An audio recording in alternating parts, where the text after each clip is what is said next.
2, 1.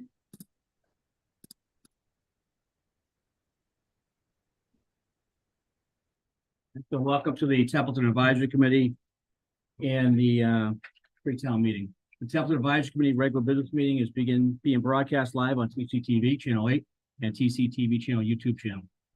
Responses will be made to comments in the TCTV YouTube channel as time permits. The agenda and meeting materials for this business meeting and pre-town meeting were posted to my town government no later than 48 hours prior to the scheduled meeting. In accordance with Commonwealth Massachusetts meeting law, the chair reserves the right to add items or remove items from the change each order of the agenda. However, the agenda is posted in advance to give committee members and public time to review the agenda items and to ensure the meeting runs within a time allotted time frame. And also the warrant was also published as well on the website as well as the at the post office, correct? So as the bylaws permit tell us to do so. If we can, I'm going to again call the order. I'm going to call the meeting to order. 6:30 here. We do have a quorum. I am John Caplis. I am the chair. I am here with the vice chair, which is Nowell Francis, and my admin person, who was Micheal Euvrard. Please rise for the Pledge of Allegiance. Pledge allegiance to the flag of the United States of America and to the republic for which it stands, one nation, under God, indivisible, with liberty and justice for all. Again, welcome everybody.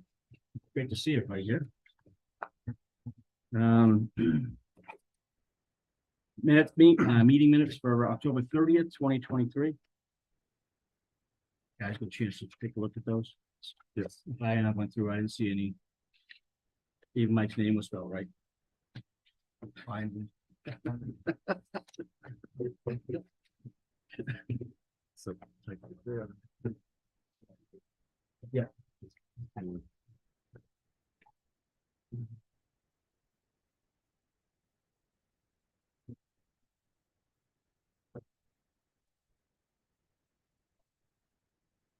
Jackie 5 PI is unnecessary. It's an extra end.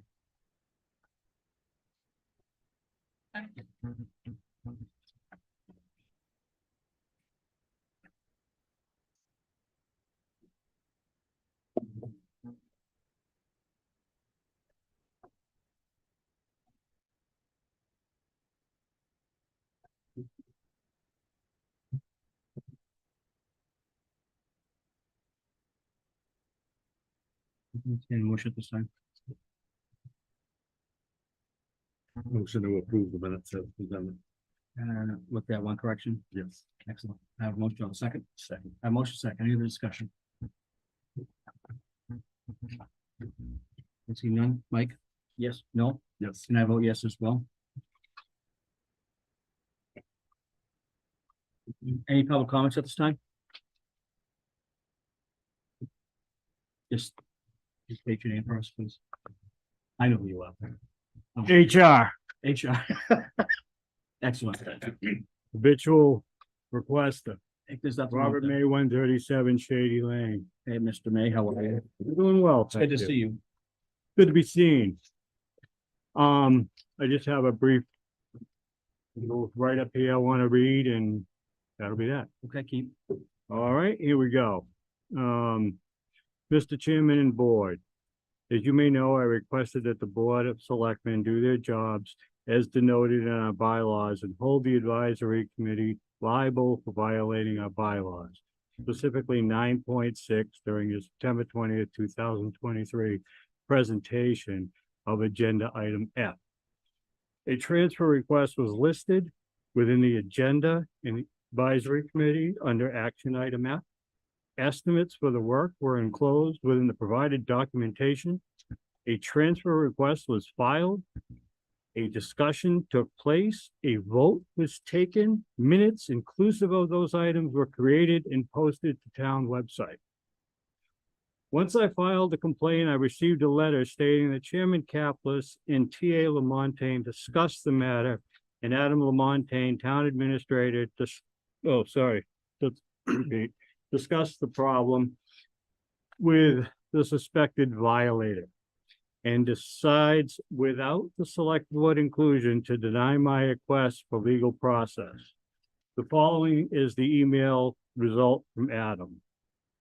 Adam's response was, "There is no merit to your complaint. I had a conversation with the advisory committee chair Caplis, and he told me that no form was filled out for the use of reserve. In this particular case you speak of, the advisory committee went over criteria and educated the possible requester. Should the requester meet the criteria, then I'm sure the advisory chair would have spoke to the select board chair and called a joint meeting.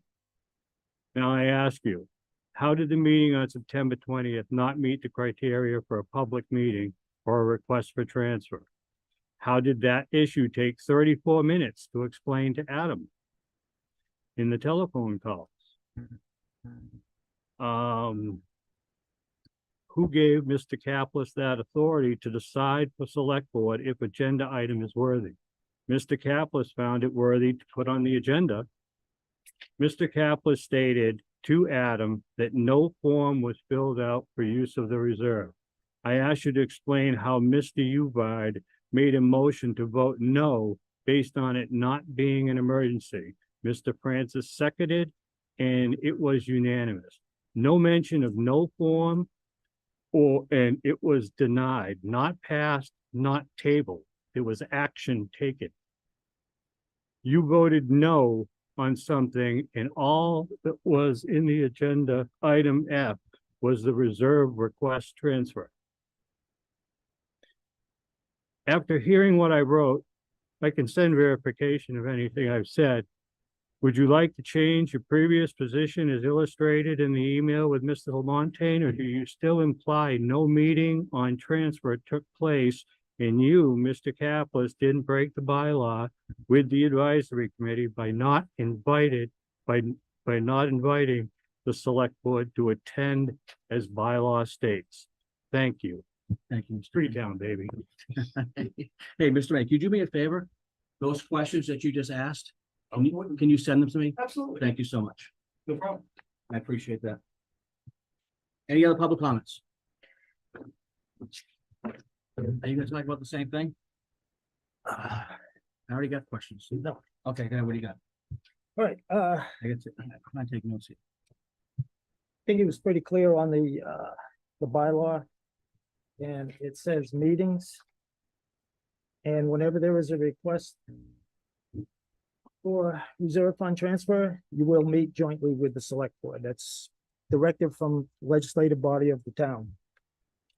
My things, I got a couple of points. Mhm. There was a meeting and you had sent questions to the town administrator on the budget, this, that, and the other thing, and there were answers. And I was at the meeting and I asked if that would be placed on the town's website. Yes, I went on the town's website on the advisory webpage. They're not there. mytowngovernment.org is not the Templeton town website. It's different. Okay. So I went looking for them and I didn't find them. I just looked again today and they're not there. okay, And you said they would be put on there, but again, my town Templeton, mytown.org is not Templeton town website. I understand. The other thing I went and looked, while I was looking at policies, particularly the reserve fund policy and so forth. Clicking on a lot of links that are on the advisory webpage of the town website. Mhm. And I came across a document that it said it's who is advisory. And I believe if you look, it says Templeton Advisory Committee orientation. It does not line up with the bylaw, the current bylaw. There are 7 town residents, which there are only 5. It has advisory fills vacancies after 30 days. That was changed, and vacancies after 30 days is filled by the Board of Selectmen, and that came about in case there's not a quorum of the Are you, advisory. you talk about what policy you're looking at?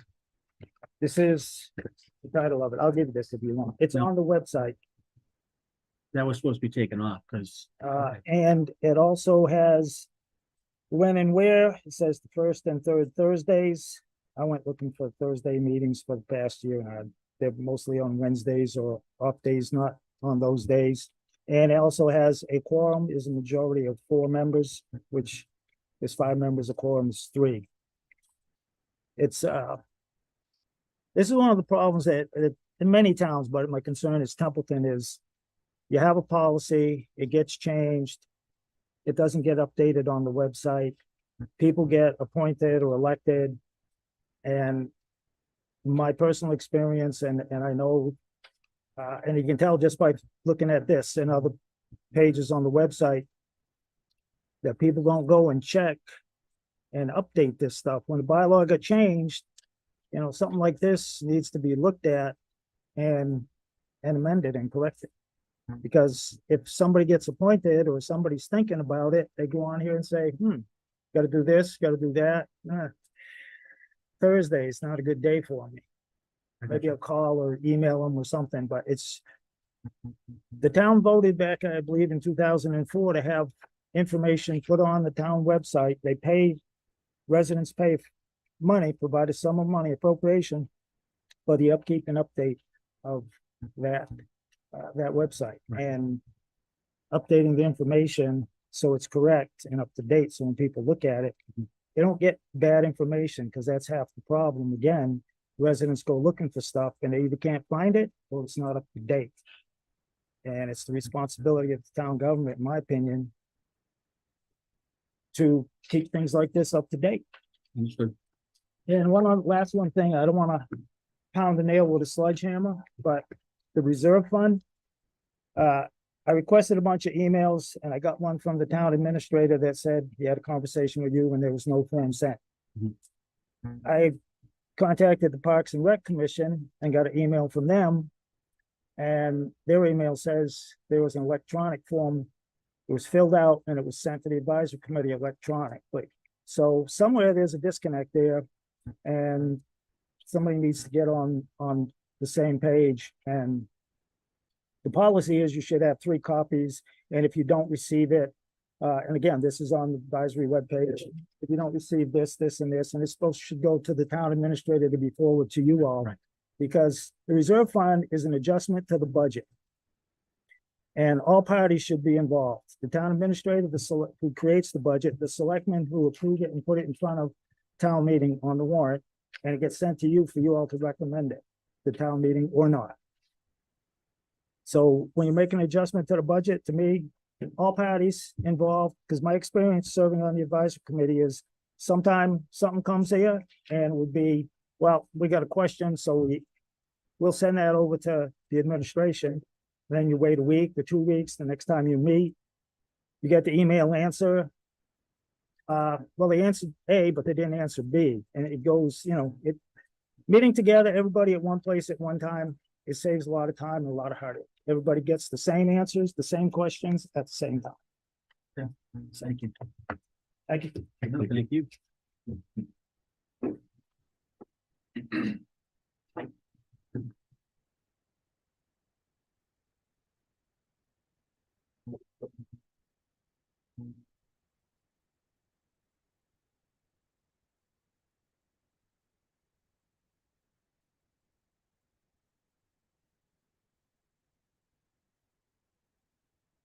Okay, any other public comments? I see none. Let's move right along. Let's take a motion to enter the pre-town meeting. So moved. For a second. Motion second. Any other discussion? You done, Mike? Yes. No? Yes. And I vote yes as well. And here we are, welcome to the pre-town meeting.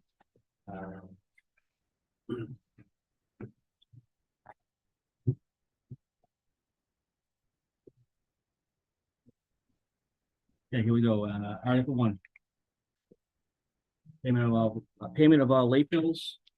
To see if the town will vote to authorize the payments of late bills for the prior fiscal years from FY 2023 budgets of the following departments in the following amounts. Buildings and grounds, $5,896, and to meet said appropriation transfer and said sum from certified free cash. or take any other action related thereto submitted by the Board of Selectmen. Obviously, 9/10 spoke required on this. What was this concerning, Mr. Lowenstein? This is the remaining streetlight bill that was invoiced to the town. We never received this until Thursday, January 26, 2023, for fiscal year 2023.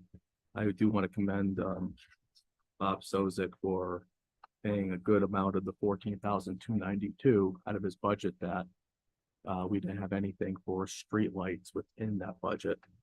That has since been resolved in the fiscal year 2024 budget. So we, Templeton Municipal Light Plant received payments of 7,046 on March 2nd and 1,250 on 7/17/2023, leaving with them with an outstanding balance of $5,896. I'm not sure if Mr. Sozik's here if he wants to speak any further on this through the chair. Because the streetlights are actually in this budget under buildings and grounds. So nothing was provided to the FY22 budget concerning streetlights, right? There was streetlights were not included until the fiscal until we received that bill after we adopted the fiscal year 2020 And you said budget. it was in January, January. and the budget starts off when? We adopted the budget in 2023, May 11th, 2022. That's when we had town meeting voted to approve the fiscal year 2023 budget. So that's the first bill we received. Remember, because we did have that small pilot, or I should say the pilot for where we had to pay, 60, 40. It incrementally went down 20%. Understood. Each year for the electricity for the buildings. But in those, it was never, we had a street light bill. So in the pilot, for example, I believe it was at some point it went 0, 20% that we would pay the light, 40%, 60%, 80%, then the full 100%. I saw year 2 of X, year 3 of X. That's how we handled it with electricity. So we fully budgeted for the electricity in the buildings. Okay. And this was a surprise to us. But I do give Bob credit. He did his best to try to cover the entire bill. That unfortunately we received till later. Great. Yes, any questions? Yeah, moving forward, are we gonna include both electricity for the buildings and lights in our budget? Correct. So right now So we're at 100%. We pay everything from this point forward. until hopefully we can negotiate something with light and water commissioners. Right now we're paying 100% of electricity at the town buildings and the street light bill as well. That is correct, Mr. Euvrard. Yeah. I have a question and a comment. Can you just explain the lag time, the 7-month or so lag time between May 11th and January 26th? Why such a long period of time between the annual time? I presume May 11th was the annual town meeting, and then you receive a bill following January 26th. I don't understand the length of time. Manager of the light department forgot about it and didn't get a hold of us till later. He apologized for not putting it into our budget. And at that time,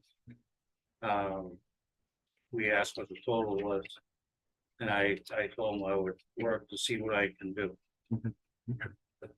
I don't understand your water, your electric and sewer. Why are you charging your town businesses, buildings anyways? We're giving services to the residents. And we've got to pay those services. We didn't have to pay those 3 utilities. We could have better services and better the residents. I mean, other towns do it. I don't know why Templeton sold that stuff, but I worked with them best I could. And towards the end, I went to him personally and asked him, I said, you sure you want me to go and ask for this? Because for one, we just gave him 300,000 in ARPA. And buying over $5,000. Understood. I appreciate that. I'm not, I'll let you go over this. I got it. Thank you. And if I may make a comment, I commented on this before, but here you have the town. Here you have the light department. And the light department budget is almost as big as the town's budget. They have two very big budgets, and I just feel that there's a lot of potential synergy that is not being utilized. I guess that's the best word for it. And I just I just feel that there really should be a meeting between the select board, advisory, and the light board to work this out.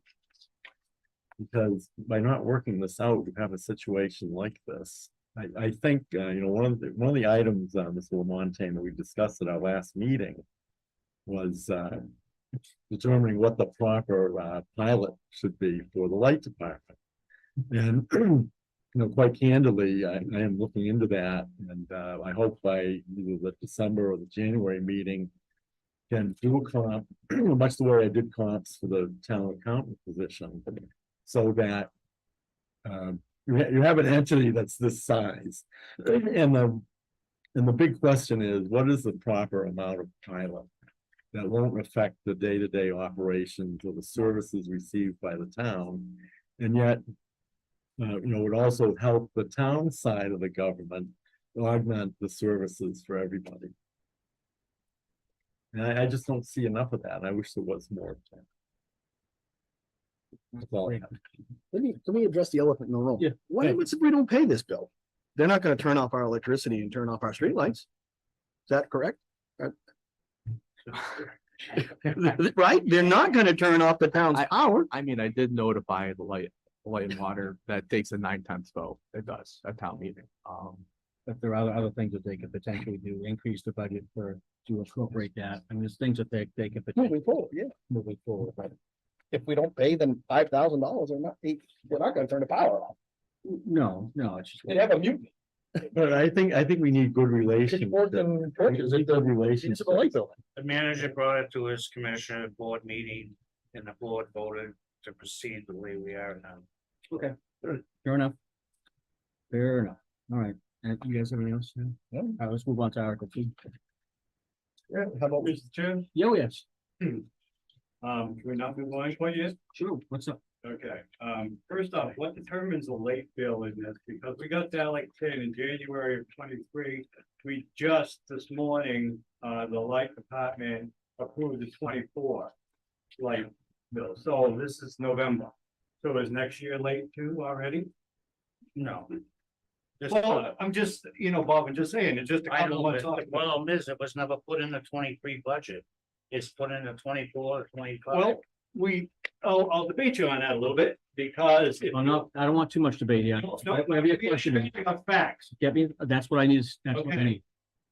B and G, electricity, 2023, $37,012 is listed here.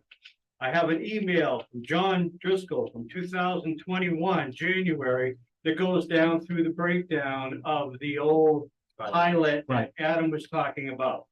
It states specifically that at the conclusion of FY 22, the town will owe the Templeton Light and Water 32,000, 80% of whichever is left for municipal electricity and lighting. At the beginning of FY 23, the town will resume getting electric bills mailed to them like in the past, since it's now responsible for 100% of the electricity and light bills. This should be around 40,000. So if I'm reading this right, $29,088 is the max that we should pay. And since Bob already paid money, they owe us. About $5,000, $6,000.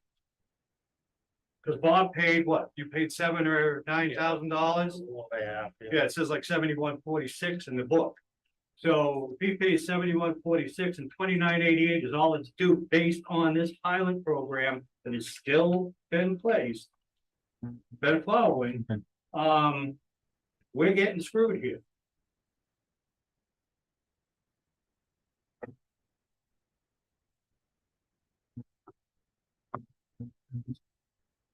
Yes, Mr. Bennett. Chairman, just for factual information, and I got this, I printed this from, the town website with the fiscal 23 budget.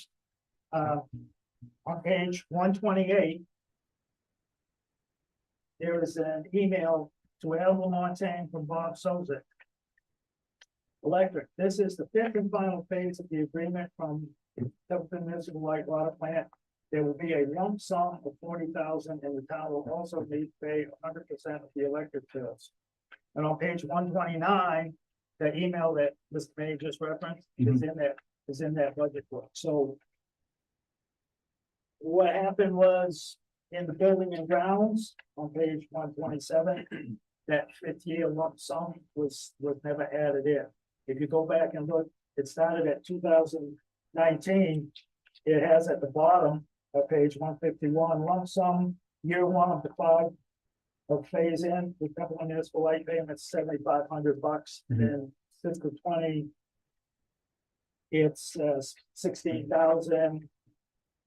Fiscal 21, it's 24,000. In fiscal 22, it's 32,000, and fiscal 23.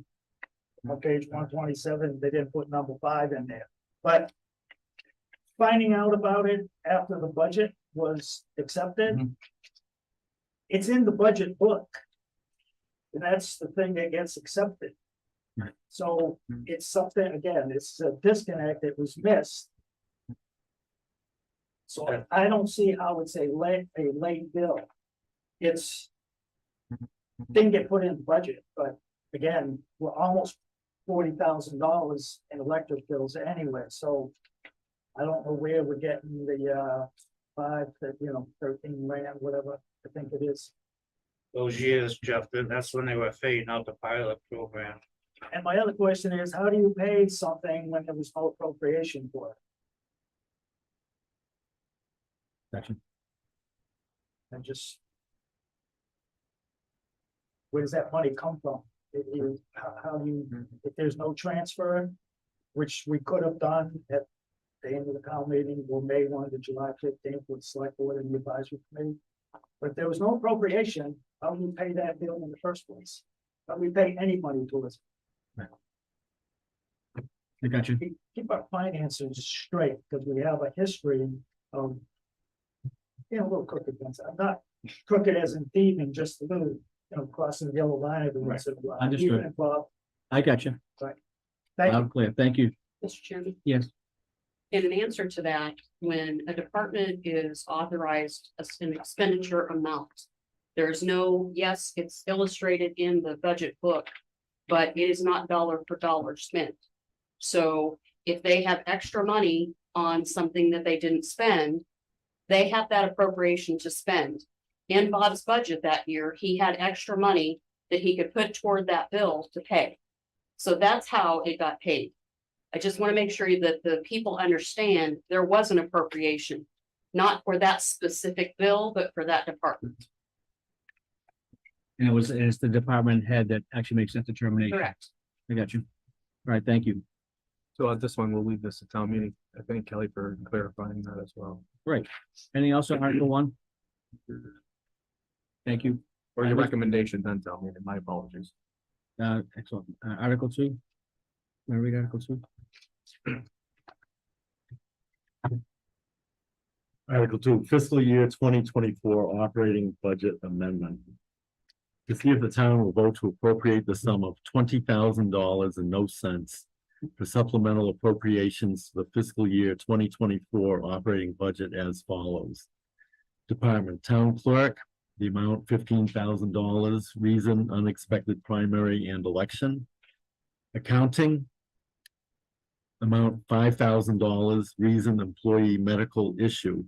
And to meet said appropriation by a transfer of said sum from certified free cash or take any other action related thereto. Submitted by the select board, majority vote required. Excellent. Any questions on Article 2? So on this, if I could clarify, Please.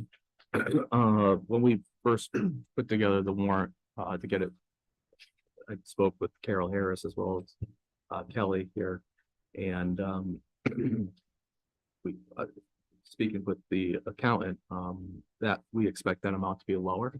So there will be an adjustment made to that, and I did have Carol check what the total cost will be after this, state election today. So we'll have closer numbers, and with the motion, we expect to be a lower amount, so it's not gonna be that 20,000 you're saying.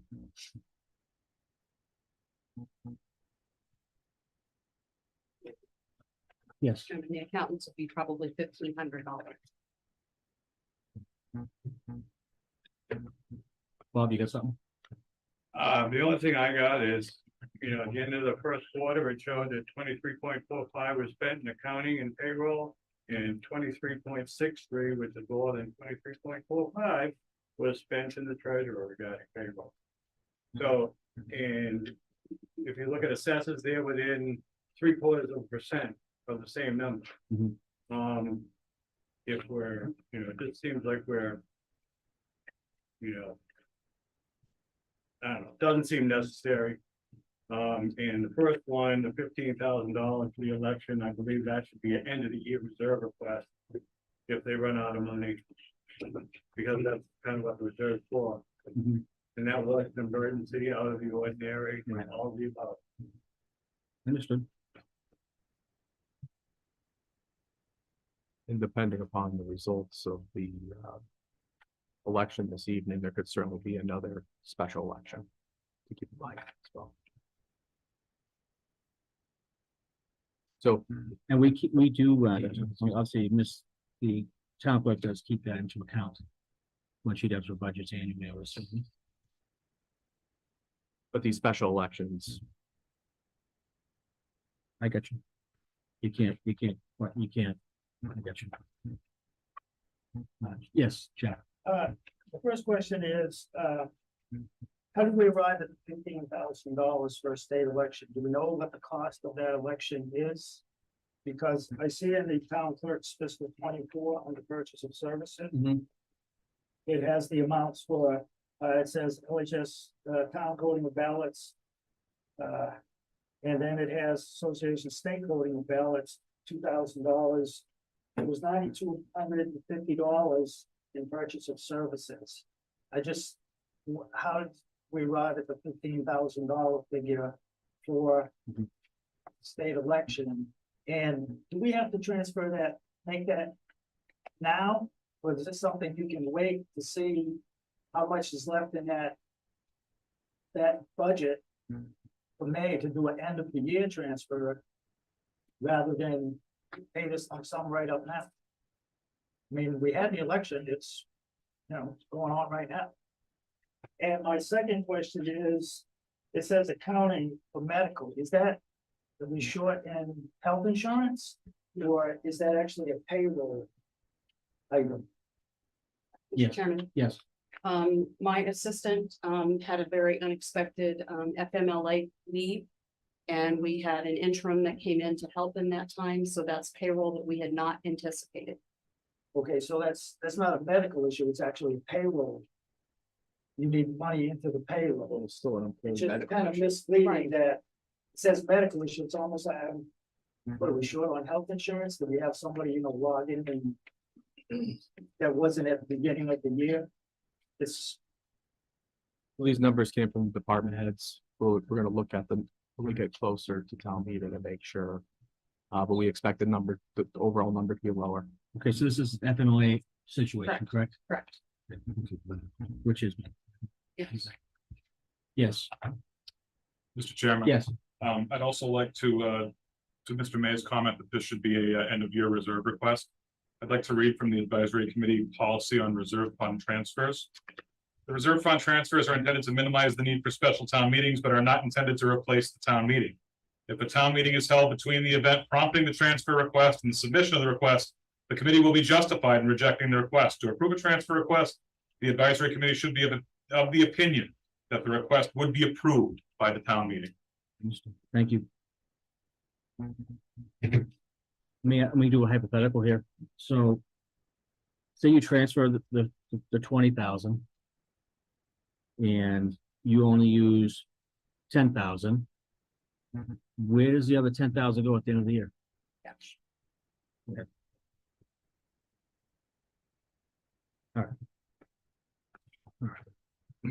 Any question with Article 2? Excellent, move on to Article 3. Mike, can we grab that one, please? Yep, we're gonna take notes here. Article 3, Norfolk County Agricultural School Tuition.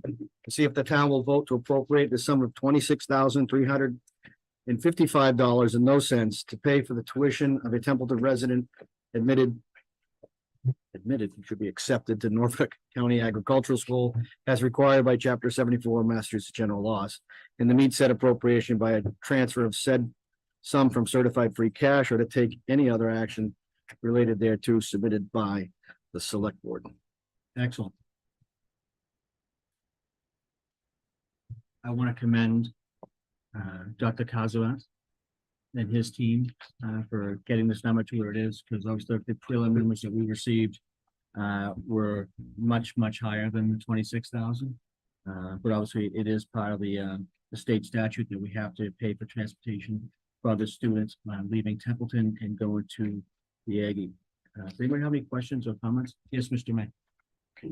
Could I please get an explanation as to two things? One, under chapter 74, I believe it's section 7C. Yep. It states somewhere in there that it's basically up to the superintendent to decide after the student decides not to go to our preferred school. It's up to the superintendent to approve the spending for the optional or second additional school. My question is, what gives the superintendent of our district the ability to encumber Templeton's budget? I could just say the superintendent signed the form for the certificate accepted. And that's all I got on that. So that the superintendent signed the form, saying that, okay. But now, I've spoken to the superintendent, Mhm. and seemingly the issue is that in this conversation, the AG aspect of the vote school was added to the state law during this discussion, that they've decided there's a difference between AG vote and vote, even though the state law just says vote. I got you. So they seem to have added a criteria that does not exist in the law in order to pay. That's all. So, did you talk to Jesse? It went all the way up to the associate commissioner I spoke with. Okay. For the transportation, that is. And what did Jesse say? That we are responsible for the. Who's responsible, the town or the school? I don't know. For the This statute. is, this is regarding the transportation next article, but And this person is the final authority on interpreting the statute. the associate commissioner I spoke with. Okay.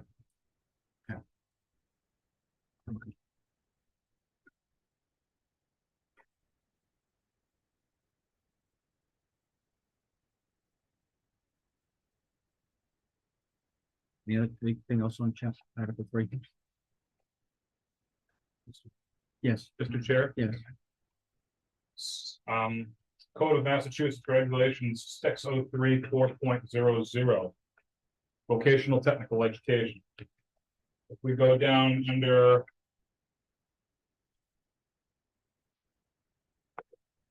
item 6, letter B.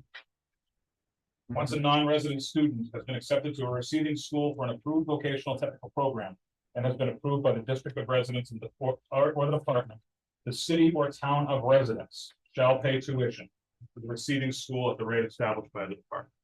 So that's the code that requires us to pay the amount listed in the article for this student to go to Norfolk Agricultural. And I do want to commend Mr. Euvrard's research and really going into this, especially in transportation. He's our educational liaison. He attended the school committee meeting as well, so we did it. We've done a significant amount of research, and we're following exactly what we need to do as a town. Mr. May, you have something to add? I just wanted to add if I could get a copy of that. It's available on the state's website. Yeah, it's 603C. Hang on. All right, can you guys? Yeah, that'd be great. Any other questions with Article 3? I see none. Okay, great. Let's go on to Article 4. I'm sorry, Article 5. No, 4. Yeah, Article 4. Norfolk County Agricultural School Transportation to see if the town will vote to appropriate the sum of $41,400 to pay the transportation costs of the Templeton resident admitted to Norfolk County Agricultural School as requested by Chapter 74 of Massachusetts General Law. And to meet said appropriations by transfer of some from certified free cash or take any other action there too. Submitted by the board. So that- Yes, what do you want for? Mr. Chair, I just wanted to bring to the attention of the board. The Department of Elementary and Secondary Education put out an advisory on non-resident vocational transportation that applies directly to this article. Okay, It does state here that the required transportation must be provided by the city or town where the student lives. The necessary funds may be budgeted either in a municipal account or part of the local school committee's budget. And if the city or town belongs to a regional district, the municipality and the regional district may enter into a local agreement for the regional district to provide the required transportation.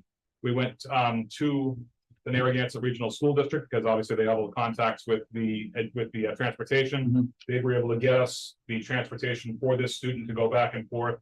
The amount that you see in the article is the cost for the year for that student to go back and forth, and basically the district is going to bill the town for that cost. excellent. That was gonna be my next question. So they're gonna send a bill to the town and. the That's town will pay correct, them. and that's quarterly, so the bill will be coming due very short. Oh, there you go, there you go. So the first quarter is due. Excellent. But I did notify them that this is on the fall town meeting warrant, and it's subject to approval. Understood. If I may, Mr. But we are legally, just like the tuition, we are legally bound to pay this money. Understood. Yes. I just want to ask Mr. Lamontagne on this article for the transportation costs. Did you also discuss that with the associate commissioner? Transportation costs, that was the discussion, was based on the transportation costs. You really feel that you did all that you could to mitigate this expense? Basically, if we didn't, I believe it would have just. The amount of free cash anyways. Department of Revenue and Kelly would have taken. They would hit free cash beforehand. Is that correct? Well, yes, and one of the things to note with the transportation costs here, that would have been higher if we had to take this student door to door Templeton to Norfolk Agricultural. It's not as high because we were able to take this student from Templeton to an established bus route that comes out of Worcester that goes to Norfolk Agricultural. So it was actually, we were able to save a little bit of money as a result there. Otherwise, it would have been upwards of $60,000. Understood. And this is, So it's about $20,000. so this is $41,000 over the course of approximately 10 months. Yes, it is. That's 146, that's about $150 a day Yeah, to understand that. drive to Worcester. Yeah. I work in Auburn. It doesn't cost me $150 a day to go round trip. I'll tell you that right now. We don't make up the cost, the billing department of the transportation company does. Yes, Somebody- Mr. May, do you have something? Getting paid really well. You good? You good? Jeff, did you have something? Oh, I would just comment that this is probably the best use, well-spent money of free cash that we could do. Excellent. Thank you, Jeff. Article 5. Article 5. Any other question with Article 4? Sorry. Anything else? Article 4? None? Okay, go to Article 5. Okay. Yes, please. Article 5, sewer admin building roof.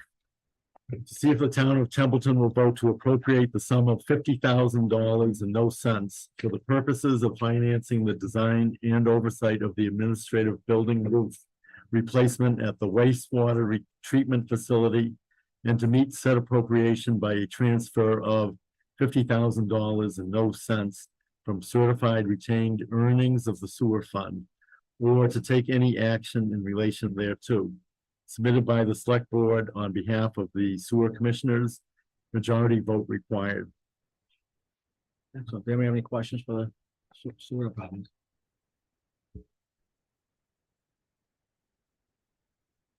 Mike, got any? No? Enjoy your roof. It's there, Mrs. On their building, what's there to ask? Now, if I was asking my neighbor to roof of my building, the hell All right. Any questions with Article 5? Ain't nothing going once, twice? Okay, nothing. Excellent. See, Article 6. Go ahead. You and me. No, read it. Okay. Article 6, adopt Mass General Laws, Chapter 90, Section 17C. To see if the town will vote to accept the provisions of Chapter 90, Section 17C of the general laws, to authorize the select board to establish a speed limit of 25 miles per hour on town-owned roadways within thickly settled or business districts, or take any other action related thereto. Submitted by the select board, majority vote required.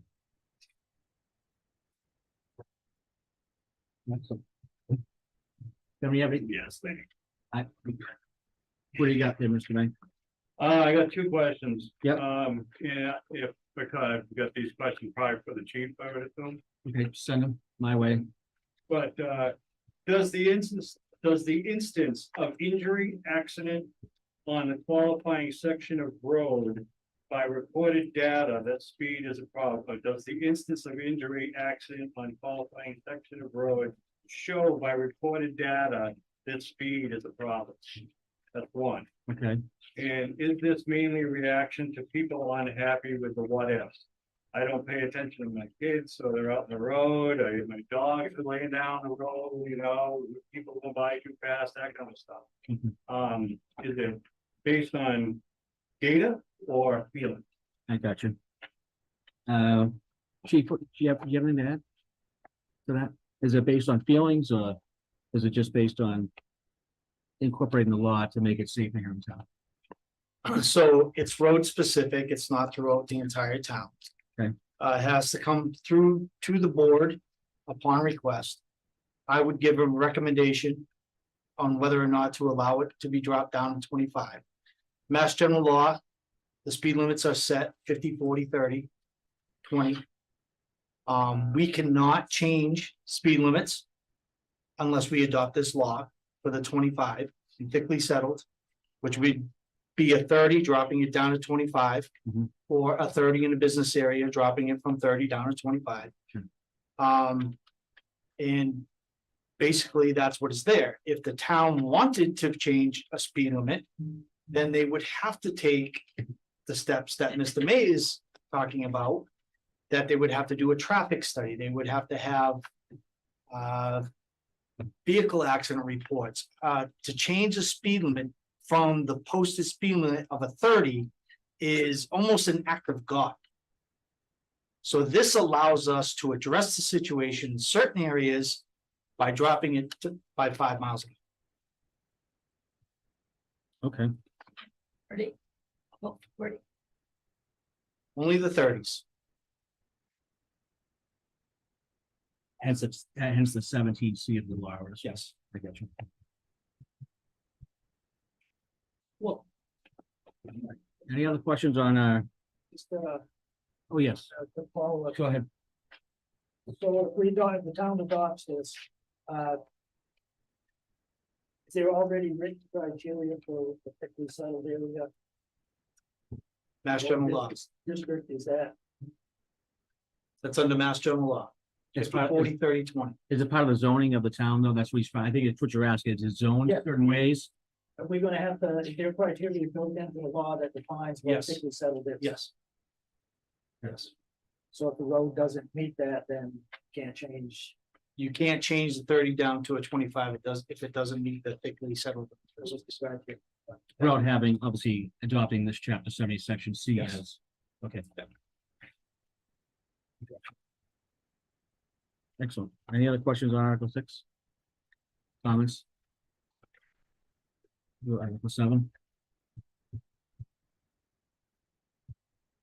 Go ahead. Article 7, amending the, Huh? You like this? as long as I don't have to read Article 8, I'm fine. Article 7, amending the bylaws for snow and ice removal, water drainage. See if the town will vote to amend chapter 240 of the general bylaws by amending Article 2 as follows. 240-6 violations and penalties. Whoever violates section 240-3 or 240-5 of this bylaw shall be punished by a fine of $50 for each offense, which shall be enforced by the police department or to take any other action related thereto, submitted by the select board. Excellent.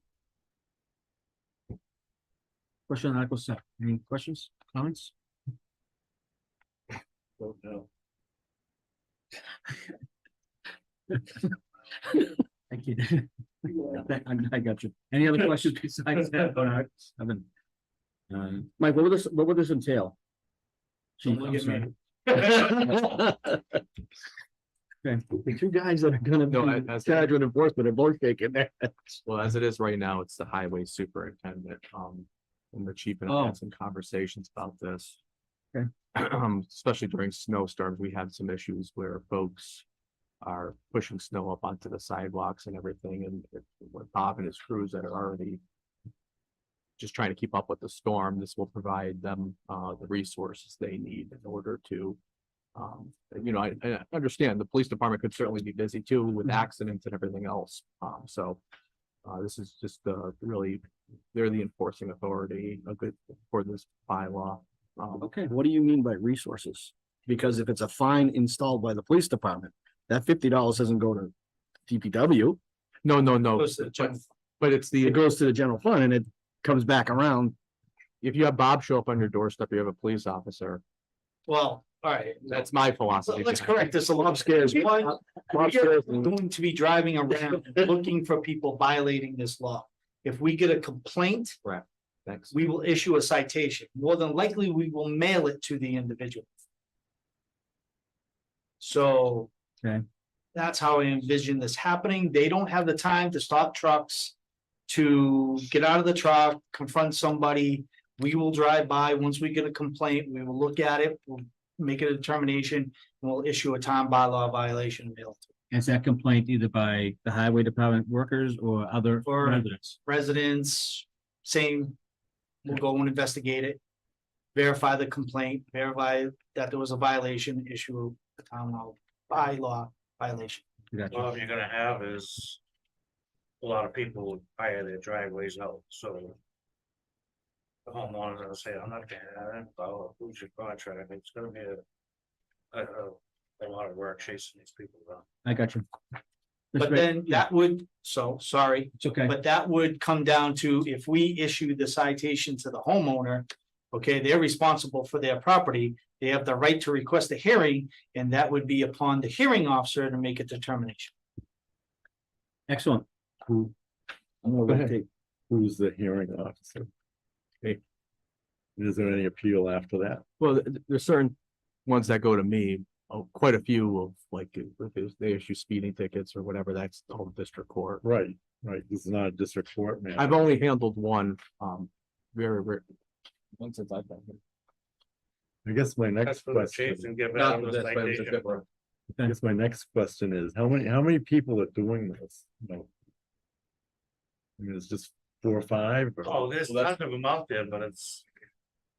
It's through the storm and then towards the end of the storm, everybody comes out of their beehive and everybody's doing it, so. It's all over town, it's almost impossible to catch everybody. Thank you. I mean, it's a full-time job during that time of the day, or at night or morning. I mean, we're not even done our last cleanup, and the people are pushing across the road and. Every which way, but Gotcha. we don't have time to stop all these, because the roads won't get done. Understood.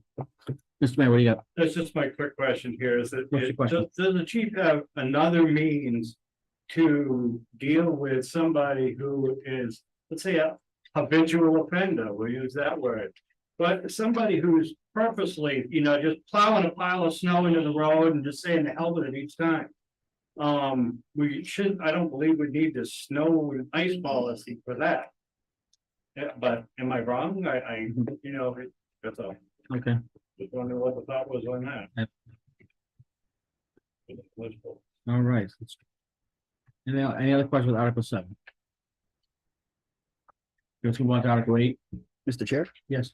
I propose that we only read the highlight of the article Sure. and not the entire article. We'll be here for another 30 minutes trying to get through this. Okay. Over under, yes. Killing me. Article 8, amend the bylaws regarding sign and enforcement to see if the town will vote to amend chapter 240 of the general bylaws by amending Article 6 as follows: 240-16, authorized signs of town-owned property. 240-18, enforce violation and penalties. We'll take any other action there too. Given by the select board, majority vote required. Now, Chief, was this sent in by you? This is the chair of the select board. That was the chair of the select board, excellent. So this will provide the town with some type of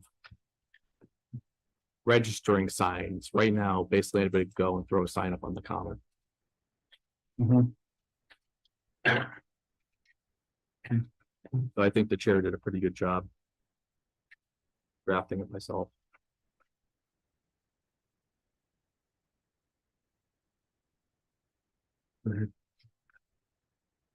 Absolutely. Mr. Lamontagne, how many complaints have there been about signage? I mean, was this drafted as a result of one or two complaints, or is there a whole flurry of complaints? I feel like in Templeton, we talk a lot about animals and signs. So with that, there was a lot of complaints when the select board banned signs on the common. There were complaints from that. The select board then reversed the decision. And I want to say verbally, people speaking to me about it, maybe 2 or 3. But it's more of like comments like, oh, there's a bunch of signs on the common. And I say, well, they're not banned, so. And at least this allows us to know what signs are even out there. And my second question would be, Mass General Laws 93, Chapter 93 and Chapter 43B. I looked at those 2 statutes really quick, and can you explain to me why those 2 statutes are referred to in the proposed? So the chair of the select board worked with town council to draft this. And they handle a lot of that specifically. I can't speak to any length further than that, besides when I received it, I reviewed it. Town council reviewed it again, and that's all I really have on this. I don't really have a lot because I wasn't involved with draft, and besides going back and forth with some fine tuning of the language here and there. The only reference I found is Chapter 93. I think was one of the statutes has an outdoor billboard law, which is 100 years old. And I couldn't find when I dug through the statutes, quite something that applied to this, so we could draft an ordinance from that. And my next question is, how many Massachusetts cities and towns might be using an ordinance like this? And if you don't know, you don't know. Well, I mean, the municipalities I'm familiar with, you're not allowed to put up signs on property, city or town property. Besides Templeton, it's the only community that I'm aware of that allows anyone to put up a sign right on town property. I was an advocate for a lot more total ban, but I believe at least this gives us some type of registering of signs, so we're familiar. But that's more of a philosophical thing with me. Yeah. And I like the common being clear of signs, personally. Just Ray, you got something? I agree with that. No, I'm just saying it. That's, I mean, it's a shock to me too. Tell me about it. Wait a second, hold on a second. Wait a second.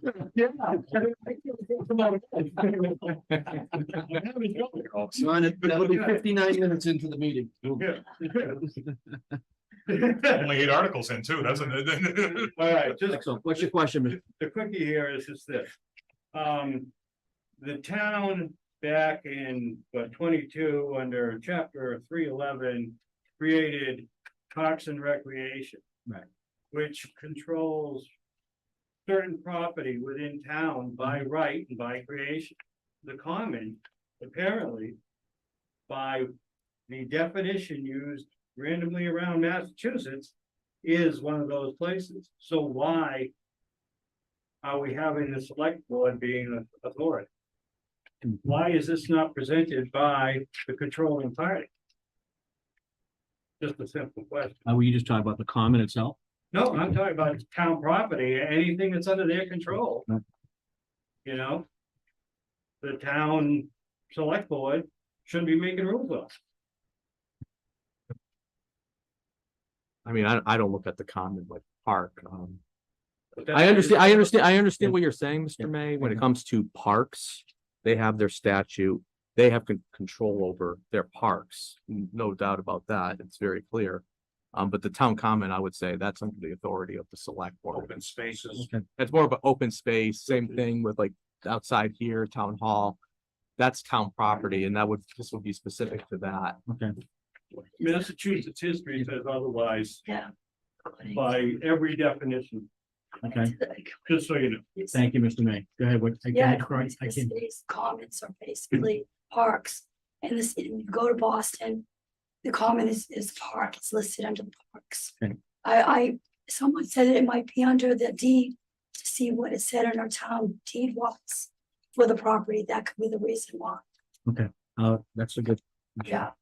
I haven't had a chance. That's a good question. to Look it up. Okay, thank you. Yes, No, I do have a further. sure, go ahead. I am really very concerned about this. I really think it's premature to enact this. Reading this is that you give, this gives the town administrator or a signing officer the authority to decide, what signs may be placed on the town common or not. And I really think that town is 5 or 6 years away from being big enough and sophisticated enough to enforce this.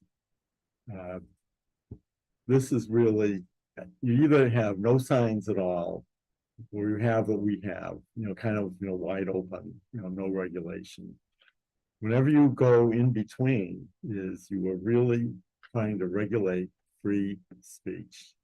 And that is a very, very, very slippery slope. And I don't think at this time it's in the best interests of the town to try to even indirectly, regulate free speech in some way. And this approach really makes free speech a matter of subjective judgment of just one person, and that is a very slippery slope. But as I said before, we're not big enough as a town to really enforce this. Our legal budget is not big enough. It's $69,000. If you really want to get involved in potentially free speech issues, you should have a legal budget that is at least $100,000. And I really think that this should be visited again, maybe 4 or 5 years down the road, and not now. Excellent, Chair. Yes, If I may, couple of things, you might wanna check with the state. There's a lot of those signs are on state property as well, in the state layout, so I don't know what their regulations are for one. okay. I knew there was talk before to make this a little more fun with the town businesses, get like a totem pole. And you have all the different, it's a lot cleaner, it's easier to maintain the property. Or flower boxes, something on that idea, but. It was just brief talk about it, it didn't go too far yet. But I don't know if that's included in the uplift of TC Center, and maybe doing some improvements in that area. Thank you. But I also want to say this bylaw, I did speak with the chair. And I know he has support from several of the businesses in town with this, so I mean, he's trying to do the best he can with finding that balance between not banning them, right? Right. And completely allowing them everywhere. I get what he's doing and I support it. I mean, I would just suggest maybe like have some open, town hall type of meetings where you invite the residents into town hall and have like but again, I'm not too sure on the text. Again, I'm not saying that either way, but I'm just thinking that there was maybe some other input we should, maybe you can get. I do have one comment regarding the business aspect, and this I think is very unfortunate, but. You know, a few years ago, about 10 years ago, when there was a Supreme Court decision, Citizens United, which basically held that corporations have the same right of free speech as individuals.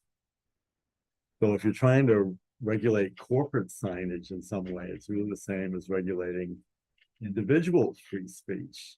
And it's the same can of worms. It really is. I just think this needs to be thought through. You know, the language is good. Well, 90% of it's good.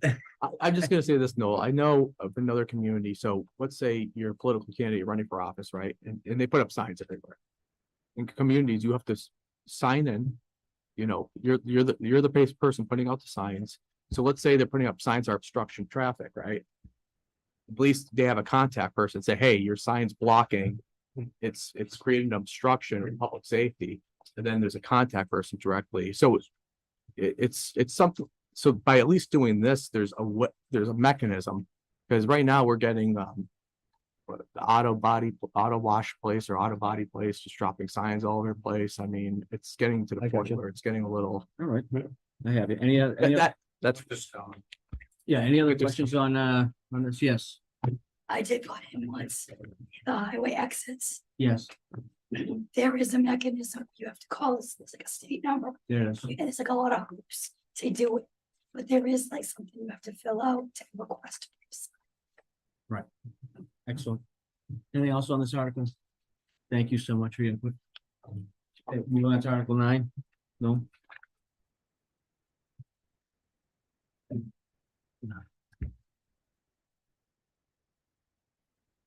Article 9, amend the bylaws regarding the revolving fund. To see if the town will vote to amend Article 1, Section 28-6 of the general bylaws entitled Departmental Revolving Funds by making certain additions to subsection E as follows. Establishment of the several departmental accounts. The authorized departmental revolving accounts are as follows, and then they are all the same until you get to the very bottom in bold.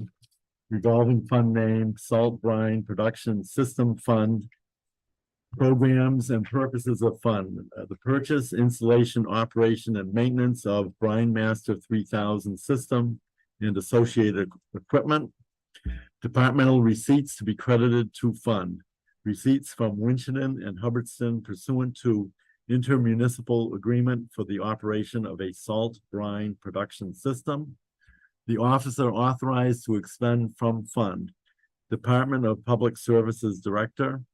Fiscal years, FY 2024 and subsequent fiscal years. Or take any other action related thereto, submitted by the select board, majority vote required.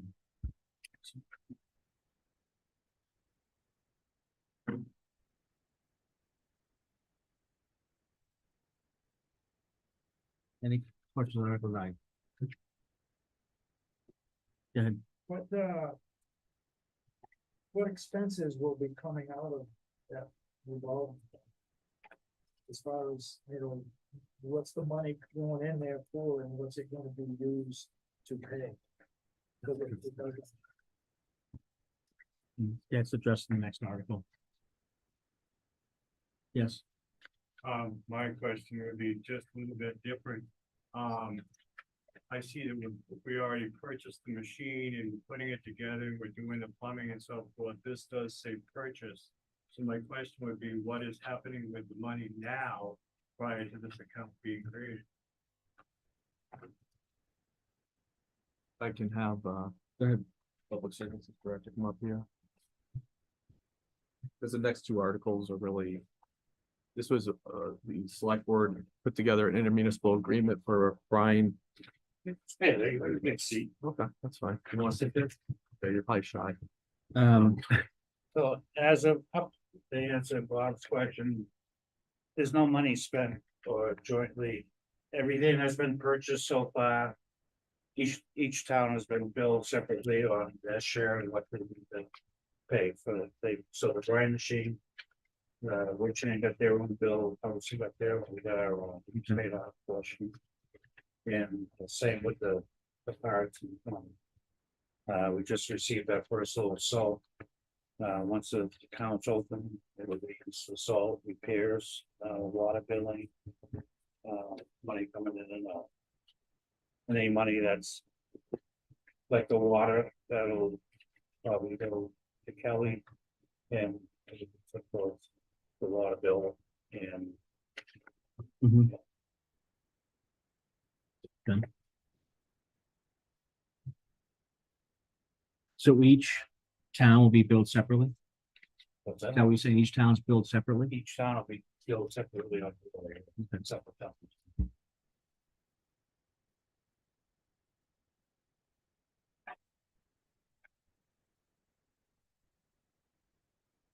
I do actually want to recognize Bob. They did a fabulous job putting in a machine at the highway garage, so if you ever are around, Bob's there, feel free to go check it out. It's actually pretty neat. I think it's gonna be a very, very efficient system, especially for our winter operations. They did a fabulous job, but he took me around and came out great. Excellent. Now, do we have an intermunicipal agreement now? You do. Do we have a what? We have an agreement now. You don't have any questions for this article? Mike, you have anything? No. Anything else? No? Okay, let's move on. Article 10. No, I mean, I'm sorry. Oh, my head. No, you're right. Article 10, yep. Who's that? No, me, you. Article 10. To set annual speeding limits of salt brine production. Spending limits, usually. Well, hold on a second. We're talking Get past my bedtime, sorry. Set annual spending limit of salt brine production system revolving fund. To see if the town will vote to set the annual spending limits of the salt brine production system revolving fund at $25,000. Or taking other action there too, submitted by the Board of Selectmen. Okay, so. All right, you have anything to add on that? Again, like I said, a load of salt. Between $3,000 and $3,500, just for one load, so we set the cap at 25,000. That should be more than sufficient for what we're doing. Okay, fantastic. Any other questions? On Article 10? So let's go to Article 11. Article 11, we're passing over. I don't know if you wanna go over it, it's up to you. You're passing it on. You're gonna It'll final. be a motion to pass over. Select board. We're waiting to receive a final plan. And they have surveyors looking at their property over there, so everything's not finalized yet. We're hoping to be, but Okay, I appreciate that.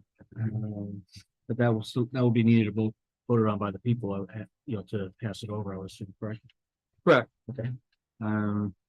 So we'll read the article now, Article 11. Article 11, the Baldwinville School.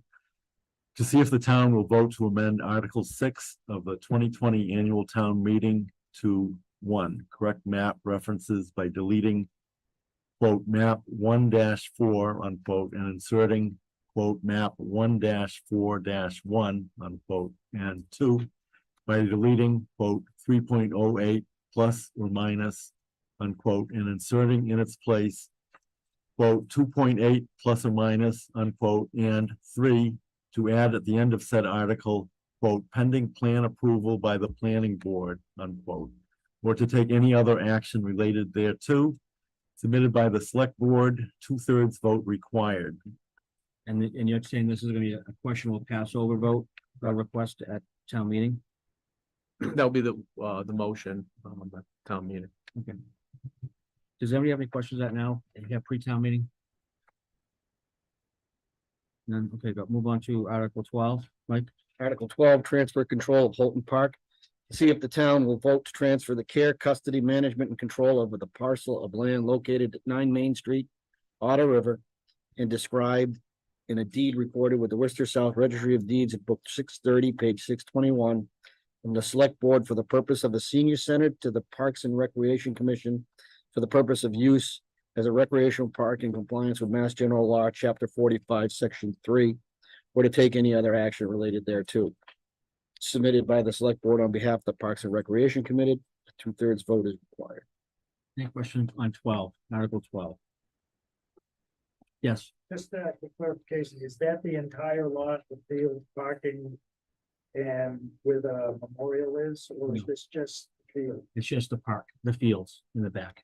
Because that's where the senior center was gonna go when the Pete Town voted for it many, many years ago. So who is going to control We do, we already do. where the memorial is?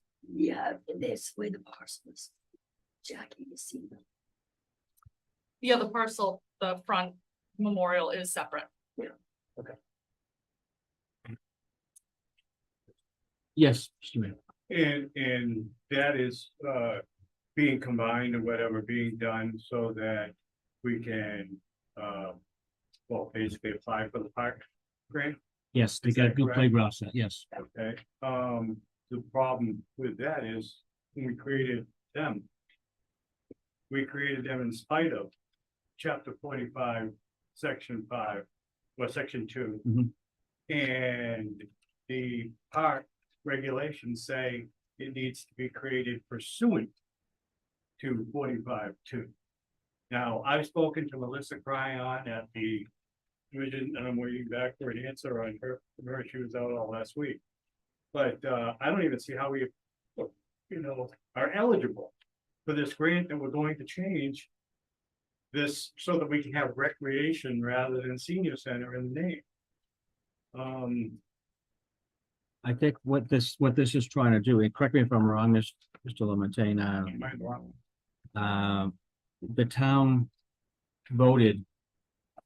I forget the year that was.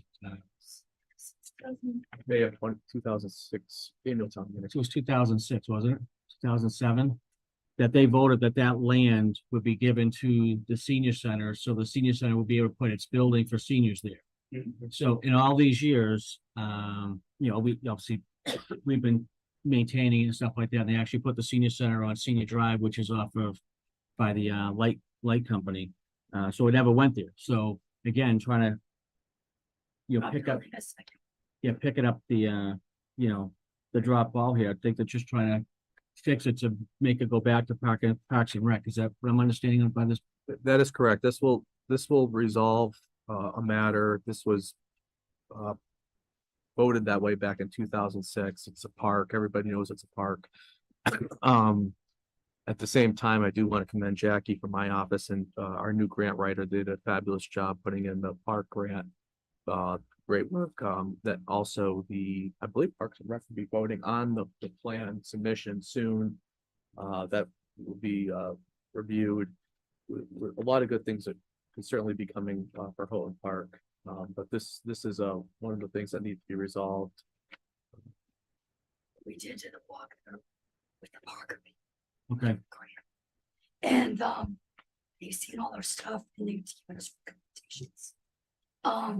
They didn't see any problems for us to apply. There was no red flags, but I'm not sure. Okay. All right. Yes. Just quickly to clarify, on May 6th, 2006, we held both an annual town meeting and a special town meeting.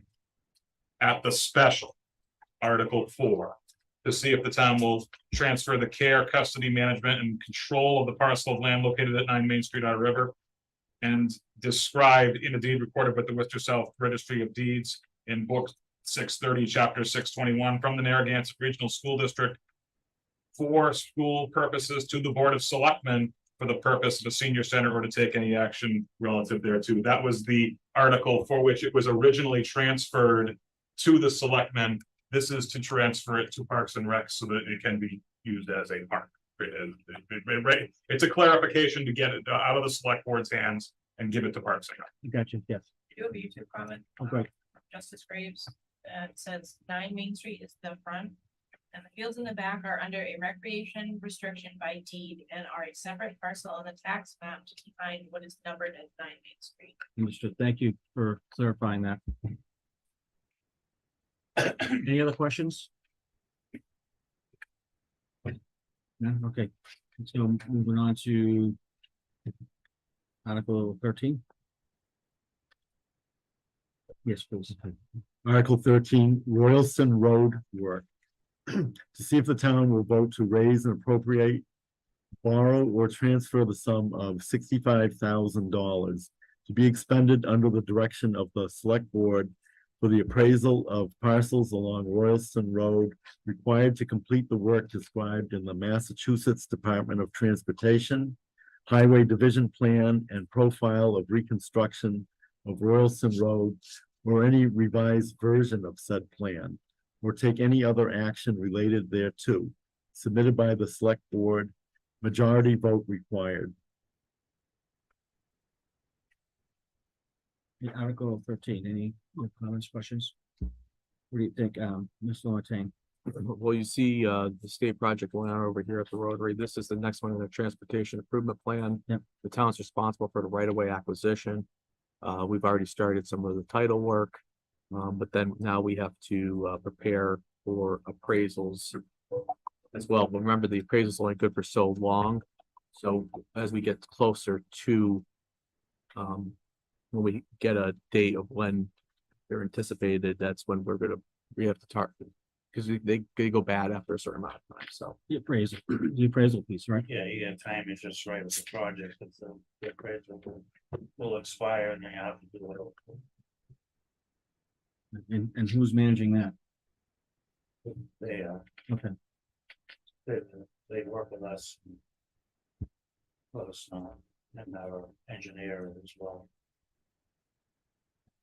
All right. Any other thing on Article 13? Yes. So we're gonna need a total of $80,000 for that work. Because there is, $14,533 on the books right now for that work. It was originally voted, it was $17,500 for that amount of work. And where will that money, is there a exact point where that money will come from? Because the article reads, it's, raise and appropriate, which is taxation, borrow, which is debt, or transfer. Where would you transfer it from, for instance? Mhm. I mean, I know the motion can change from the article, but Right. the article is pretty broad and where you're gonna get that money from. And the vote required will change depending on where you're gonna get the money from. Right. So this will be a 2/3 vote. It's gonna be a transfer from the infrastructure stabilization fund. We received a quote of $65,000. June 30th, 2023. That's why you see 65,000 there. That is correct. That we have a title work and appraisal for really roughly another 14K. The title work's gonna have to be looked over again, because some people come and move. So we're gonna have to go through those again, and there should be enough between the monies there and these funds to get the right-of-way acquisition, You mean the monies that are already on the books right now? the 14K roughly. Yes. This article states that a majority vote is required. Is it a majority vote or a 2/3 vote? The motion that we intend to do will require 2/3 vote. So that'll have to be clarified at town meeting. So you're gonna add a motion to this at town floor? Select board will have the motion. Okay, gotcha. But it would require a 2/3 vote. So it's being transferred out of the stabilization. But I think this is a good thing coming to Templeton. We're looking at $6+ million of federal and state dollars for the transportation improvement plan. So those folks over there have been waiting a long time. Okay, great. Anything with Article 13? Yes. Just a point. Yeah. When the infrastructure stabilization fund was created. Using that money for title work doesn't seem to line up with the vote of town meeting. What do you And I know mean? This can be a discussion on town floor, but just so people are aware Mhm. that, back 22 when this was created. Taking money out for title work does not really line up with what the vote and the motion was on that article. Understood. Agree Okay. with that one. Well, thank you for that. Anything else on Article 13? I just want to note the select board updated their policies to include appraisal work, that big title, that's appraisal work. And their policies under infrastructure. It was. It was Is that, updated by the is board. that, is it already up, is that updated online? It is. Okay, great. Thank you. Article 14? Article 14, Vernon Street Land Acquisition, to see if the town will vote to authorize the select board to take all steps necessary to acquire by purchase, gift, or eminent domain for road widening purposes, land in the vicinity of the intersection of Vernon Street and Baldwinville Road, on such terms as the select board will deem to be in the best interest of the town, and the transfer from certified free cash of $5,000 and no cents for the purpose of such acquisition to be expended under the direction of the town administrator, or to take any other action related thereto. Submitted by the select board, a 2/3 vote is required. Excellent. You're familiar that we got, the town of Templeton was awarded $1.35 million to do school, cottage, Vernon Street. Yes. I just received today this from Zoc Surveyors of the land we do need. So literally this piece, that's why if you're wondering why it's only 5,000. Yeah. You can keep that for the record. Thank you so much. I just received that today, so Yes. Yes. Go ahead. If I may, Mr. Levin, saying, have you actually spoken to the owner of that parcel? we had a representative from the town speak to the owner. But you don't know what action may have to be Right. taken. It's got Well, like the there's- verbiage. That's, right now, we have an encroachment with the current road on somebody's property. And if we do not adjust it, we will have to do either by gift, purchase as mentioned here, or eminent domain. For the road widening purposes of land. I mean, it's unfortunate, whoever put the road in, put it on somebody's property. But we have to be compliant, you know, these are CDBG funds, community development block grant. Mhm. And we have to cross all the Ts, dot all our Is. And fortunately, it came up in time for the fall town meeting, so we could address this here. Right. There's also an opportunity, there also could be an opportunity that if you look on the southern side of that road, where we might be able to push the road further, and not have to work on this matter. But that's still under review right now by engineers. Why not just adjust it? That's what we're looking at, but the engineers are seeing if that can be done. If you drive down there, you can see it, if we do, it'll probably be a little tight in that area, so obviously if we were to proceed in that direction, we want to make it as safe as possible as well. Understood. But at the very least, if this gets approved, at least we'll have this ready to go if we do need to resolve it this matter. Just better be safe and sorry. What's the possibility of absorbing that by eminent domain? Being such a small piece, such a small unused, I'm pretty innocular piece of land. I really don't hope it goes down that direction because it could certainly take a very long time. I'm pretty confident though that I don't think it'll be the eminent domain. I don't think we would end up down that path. The representative we had, I shouldn't say for the light water that spoke to the individual, very understanding person. That's good. That's a good thing. Absolutely. I know in years past, quite often we just up for a dollar. Right. Hopefully that is what happens if you can't straighten out the road, that something like that would happen. So we'll look at all options right now. The good thing is we received we didn't receive them.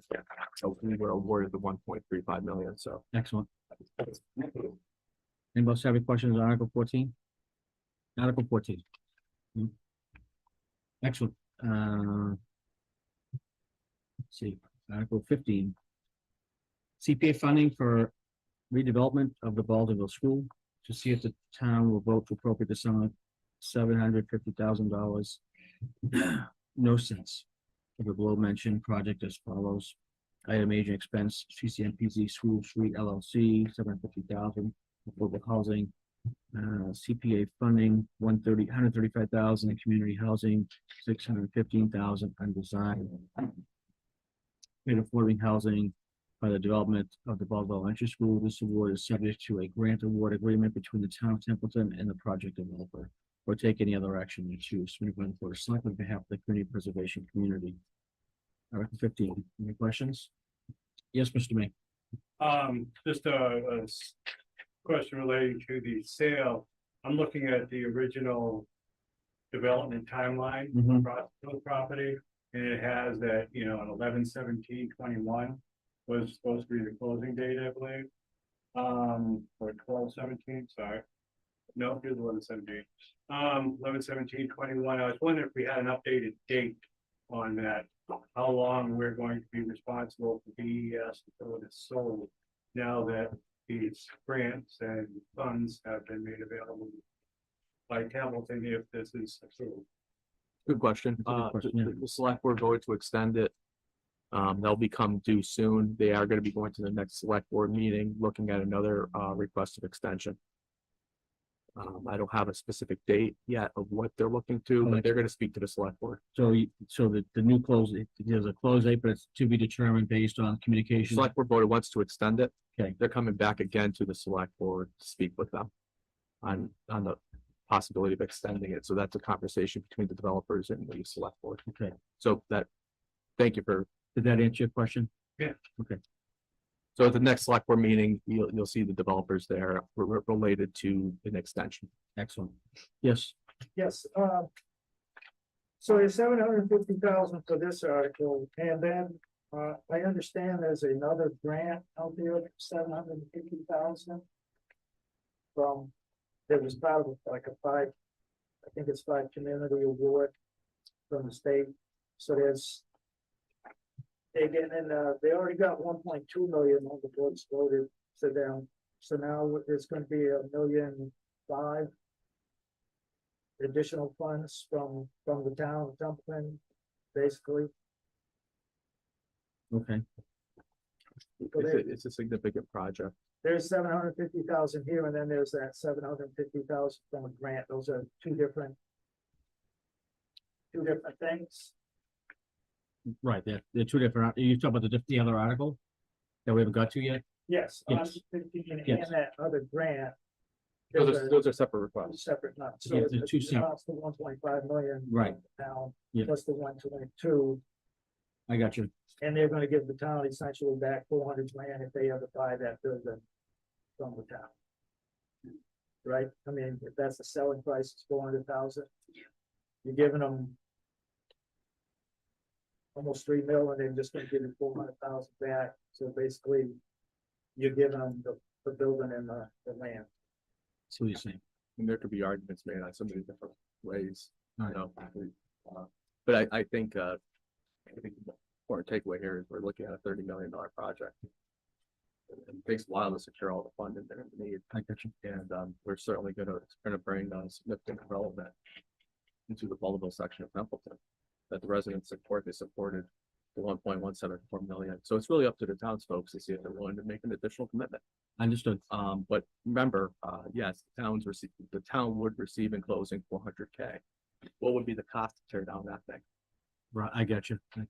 Hold on 1 second. Yes, Remember too, that when the town originally applied for the money, the $30 million to rehabilitate this project, we originally turned down, but at the same time, we were given a list of recommendations that was going to make this look better for the next reapplication.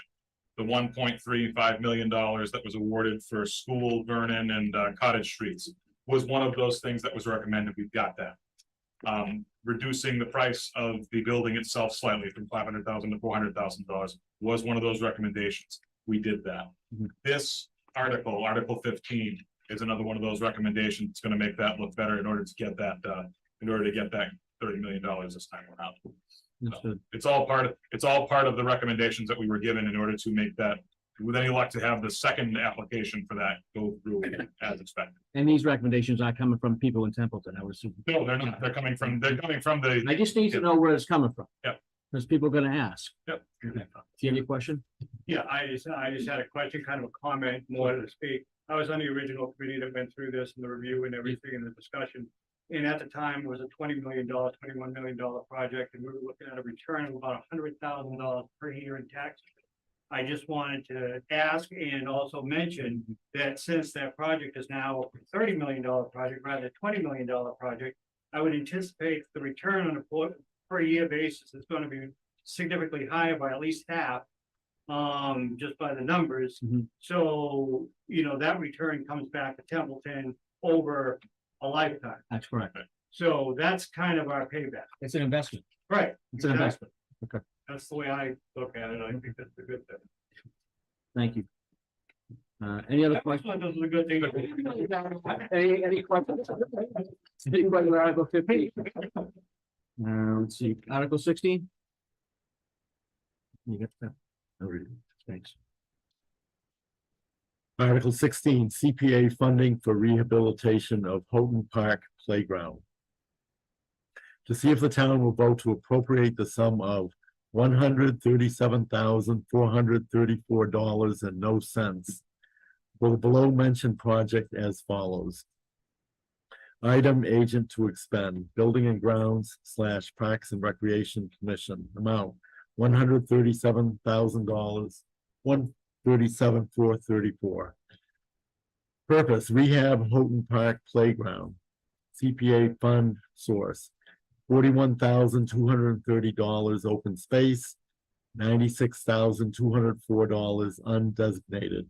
Footnote 1, rehabilitating of the Houghton Park Playground as described in the grant application by the town of Templeton to the Commonwealth of Massachusetts Parkland Acquisitions and Renovations for Communities, PARC Park Grant Program, 301 CMR 5. Approval of CPA funds for this project is contingent upon the town receiving the park grant and its associated reimbursement returned to the CPA undesignated reserve fund, or take any other action related thereto submitted by the select board on behalf of the Community Preservation Committee.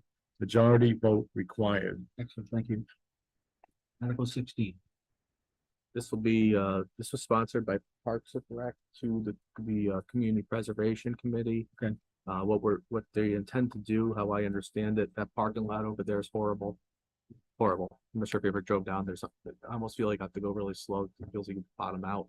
But they're looking at redoing that whole parking lot area as well as the playground. If you ever looked in there, that thing is, I mean, I feel like I walked back into 1950 when I go back there. But it's really to do the whole parking lot and the playground area, make that all up to code. Am I missing anything else? The playground's gonna have handicap stuff, sensory stuff. So it's legal. I got you. So this could be a really good thing for the community. Is the metal stuff, the metal playground stuff still down there? Yeah, we plan on pulling that out over the winter. Because that's a safety hazard. Do you have something, Mr. May? Yeah, I just want to know if Parks and Recreation Department have policies and procedures. And do their duties and powers conflict with the BOS relating to this property? I can answer that. Sure can. I gotta say, we might have had some disagreements over the resolution, but overall, we work with Parks and Rec. Candace was promoting this to the Community Preservation Committee. We were working with her in our office when Jackie was first putting this together. We've all been working in unison together to get this moving forward. It's very important for the community. Gilman Way looks beautiful, that playground for the kids over there. Yeah. This would be an opportunity for the folks in Otter River or around Templeton to utilize that other playground. I'm just trying to do good things. Overall, the misunderstanding was over resolution. We totally understand that they have statute authority. They have the final say on their parks, and we respect that. It's where they put us. They put us on one side. We were able to experience many different sides of the town. Community service, Mhm. community service with public service. And community service gone, public service. And as a board, we'd like to have both. That's what the issue is right now. Okay, I got you. hate to ask this question because it's gonna make us Yeah, speak some more. Wow. How close are we to the completion of Gilman Way? The final end state for Gilman Way. What is it gonna look like? We're getting a snake. in the So concession. the entire, not It'll just the, never be done. it'll never be done. They're always adding. So we're gonna keep adding and adding and adding. Oh. Cool. The Well, goal, again, the goal is for Parks and Rec, for it to have its own image, and have its own. So if you design park right, and you get people to come, and people want to spend money to have tournaments. And those kind of returns can help pay for things, Right. as well as grants to take care of the park. If you put your park in the right hands, in the right situation, which we're trying to gravitate towards our little board. And that's what we've been doing and working on for the last almost 2 years now, to put us into that pocket where you do a few fancy things, it brings the money in, and then you don't have to do many fancy things because the park's starting to take care of itself, like they do with Tons Park. Yep. What you see with Lake Denison, many researches on a lot of those parks, and how the big states do it. We're trying to do a mini version of that. Let's focus you're- on Houghton Park right now. So you're at a point now where you think you're gonna start to realize the return on the investment at Gilman. Yeah, there's a couple of more things that we need to do, some fencing on the, that we're looking at, replacing some fencing around the ball fields, because it's it's ancient. And putting some proper dugouts. Once, if we were able to do that factor, we should be able to bring in a lot more revenue. Even Babe Ruth itself for softball. I talked to Commissioner Euvrard, and they were very interested in coming down and doing, tournaments down in this area. They said Massachusetts has not had tournaments in many decades, and they were very excited about the possibility. This area, this region Yeah. used to have a lot of baseball tournaments between Legion Ball, Babe Ruth, Yeah. you name it. And that just went away over time. Yep. And it'd be nice, it's a good Bring it thing to back. bring it back. And one single weekend tournament brings in a A ton of revenue. lot of money to those as businesses. And us running our own concession stand, we hired a manager to run our concession stand for the town. And Joe's been putting it together little by little to make it profitable. He's first in it, so the first time it's like a lot of spending, a lot of trying to learning. And then we hope that the return will be good, because it's a nice, it's almost like, you put all your trees spotted to your guests. Having a nice concession stand that's run by the town Mhm. is the same. It's factor. word of mouth too. You have one tournament. Yeah. Tournament coordinators talk to other tournament coordinators. Next thing you know, they say, well, go have it in Baldwinville because they've got a Nice. great facility there and they're willing to work with you. And then that spreads and spreads and spreads. It's just getting They that, started to get. getting people- that to roll on itself. And as far as Houghton Park, That's another what- possibility, is a small. yes. what do we see as a return on the investment for that? What is the usage? Do we have a idea of how many? Wait a minute. No, go ahead. Point of order, we're falling off topic. Yeah, thank you so much. Let's talk about Houghton Park again. So, yes, we're back at Houghton Park. Yeah. So what's the return on investment, so to speak? So Houghton Park, we see it as more for the town, well, two things, it can be used during the tournament season, because that would give you one for softball. We see that field is for your T-ball at your lower level. We see the park as for disabilities and handicap, as well as for the younger ones. Understood. And the That's all- neighborhood that's all needs it. The neighborhood needs it. That'll all be covered in the grant. That's why the grant. Okay. And you move forward. Okay. Excellent. Go ahead, Matt. Mr. Chair, Yes, I have one other thing that I do want to make a point on. go ahead. In Article 16, so the park grant program is dependent on Article 12. The designation of Houghton Park. Right. Right. Okay, therein.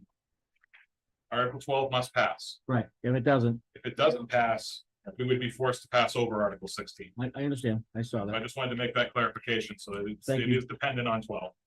Okay, any other question on 16? Yes. Just a quick one, the article, it says town-owned parcels. So, in the design stuff, is there any consideration about where, the Veterans Park thing that was gonna go there, Veterans or Heroes Park?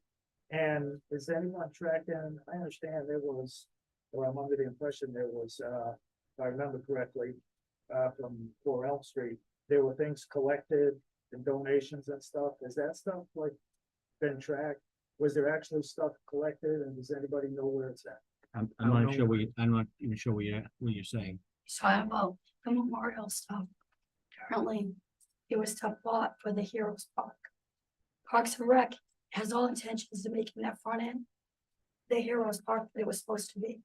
You have no intention of changing that fact that the people of our town wanted that.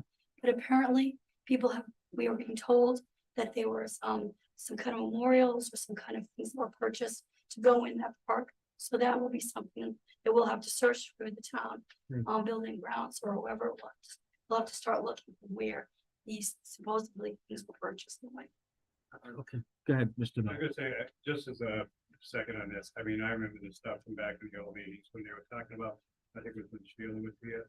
And they were, trying to figure out what to do with this stuff, and I remember there being some. What stuff are we talking about? Just the stuff that they had bought in preparation to do the Veterans Park at what is now the River's Edge? River's Edge. Yeah. And when they decided to go with River's Edge, Sheila was kind of in a panic, if I remember correctly, on where to put the stuff that she had bought or she had been planning to set out there. And there was a discussion about some garage. I don't know if it was where Steve has his stuff or what. I know more, but I do remember the discussion. Okay, my only question being who I am, do we have accountability of this stuff? That was purchased? The only thing I remember is I'm gonna talk offline, but I don't wanna, this is, Yeah. well, I have to, it wasn't that much.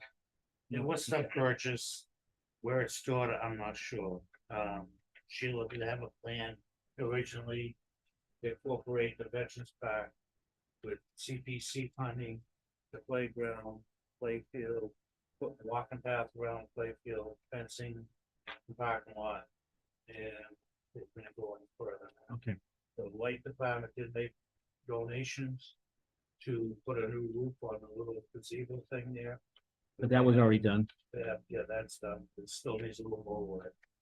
But the light department, that park means a lot to them because they have a fast employee. Right. There is also a firefighter, another owner as well. Mr. Holden. Right, it's Holden Park. Jeff, can I talk to you after? 'Cause I wanna really know what was potentially purchased. Do you know what was purchased? I don't know off the top of my head, but I understand, and it's on video, I think, of, when they did because they had like a shovel thing, big ceremony over there for Veterans Park, and then they figured out that the actual town meeting vote was something else. All right, that's I fine. just wondering if there was All right. things collected that they have been tracked. I'll work on that myself after this. Well, so I did have a conversation with, at the time, Community Services Director Jackie Prime, and Yeah. she's already researching that, so. if there's Okay. Anything, then she'll, Yeah, I definitely want to hear something about that. Okay, let's go move on. Any other questions? Chapter 7, Article 17, CPA funding? Uh, 17, yes. Article 17, go ahead. Yeah, please. Article 17, CPA funding for master plan of Houghton Park. And see if the town will vote to appropriate the sum of $11,000.no for the below mentioned project as follows. Item agent to expend, Buildings and Grounds / Parks and Recreation Commission, the amount $11,000. Purpose, Houghton Park Design, CPA fund / source, $11,000 open space. Footnote 1, these funds will be used for the evaluation and design for future open space and recreation improvements at the town-owned parcels incorporating Houghton Park in the village of Otter River. 6-08-8, 6-08-8.1, 6-08-8.2. Or take any other action related thereto, submitted by the select board on behalf of the Community Preservation Committee, majority vote required. Okay, anything on Article 17, questions? Only one. Yes, I Mr. apologize, I'm sorry. I'm sorry, yeah, go ahead, Mr. Ray. But the only question I had was, why is buildings and grounds involved?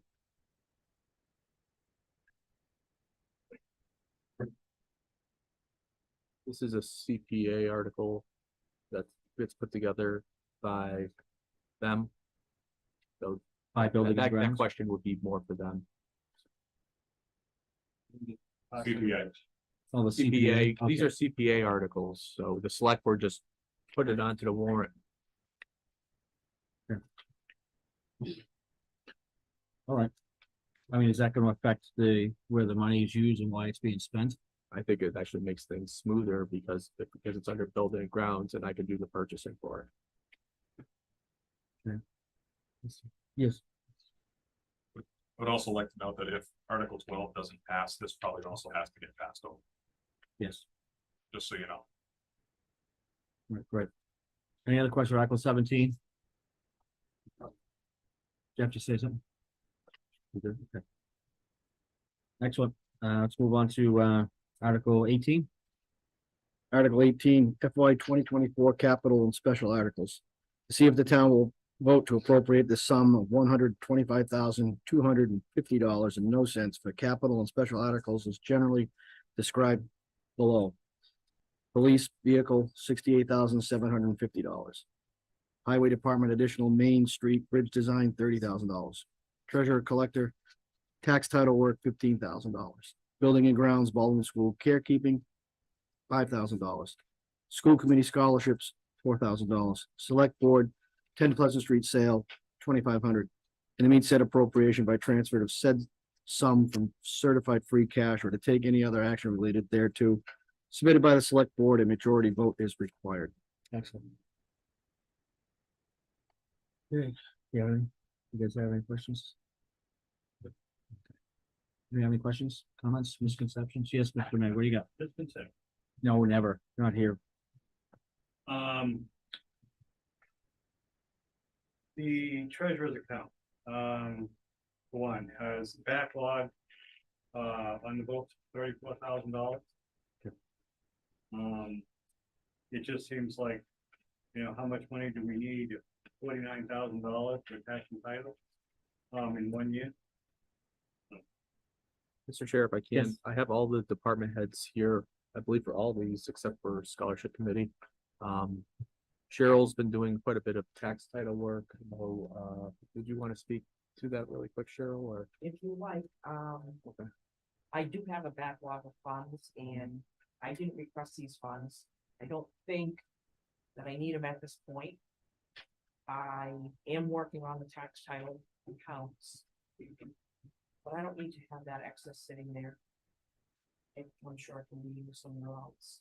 I do have enough funds at this time to do what I'm doing. We do have a very large tax title listing at some time down the road. Maybe I may have to come and ask for funds again, or I can try to build it into my budget.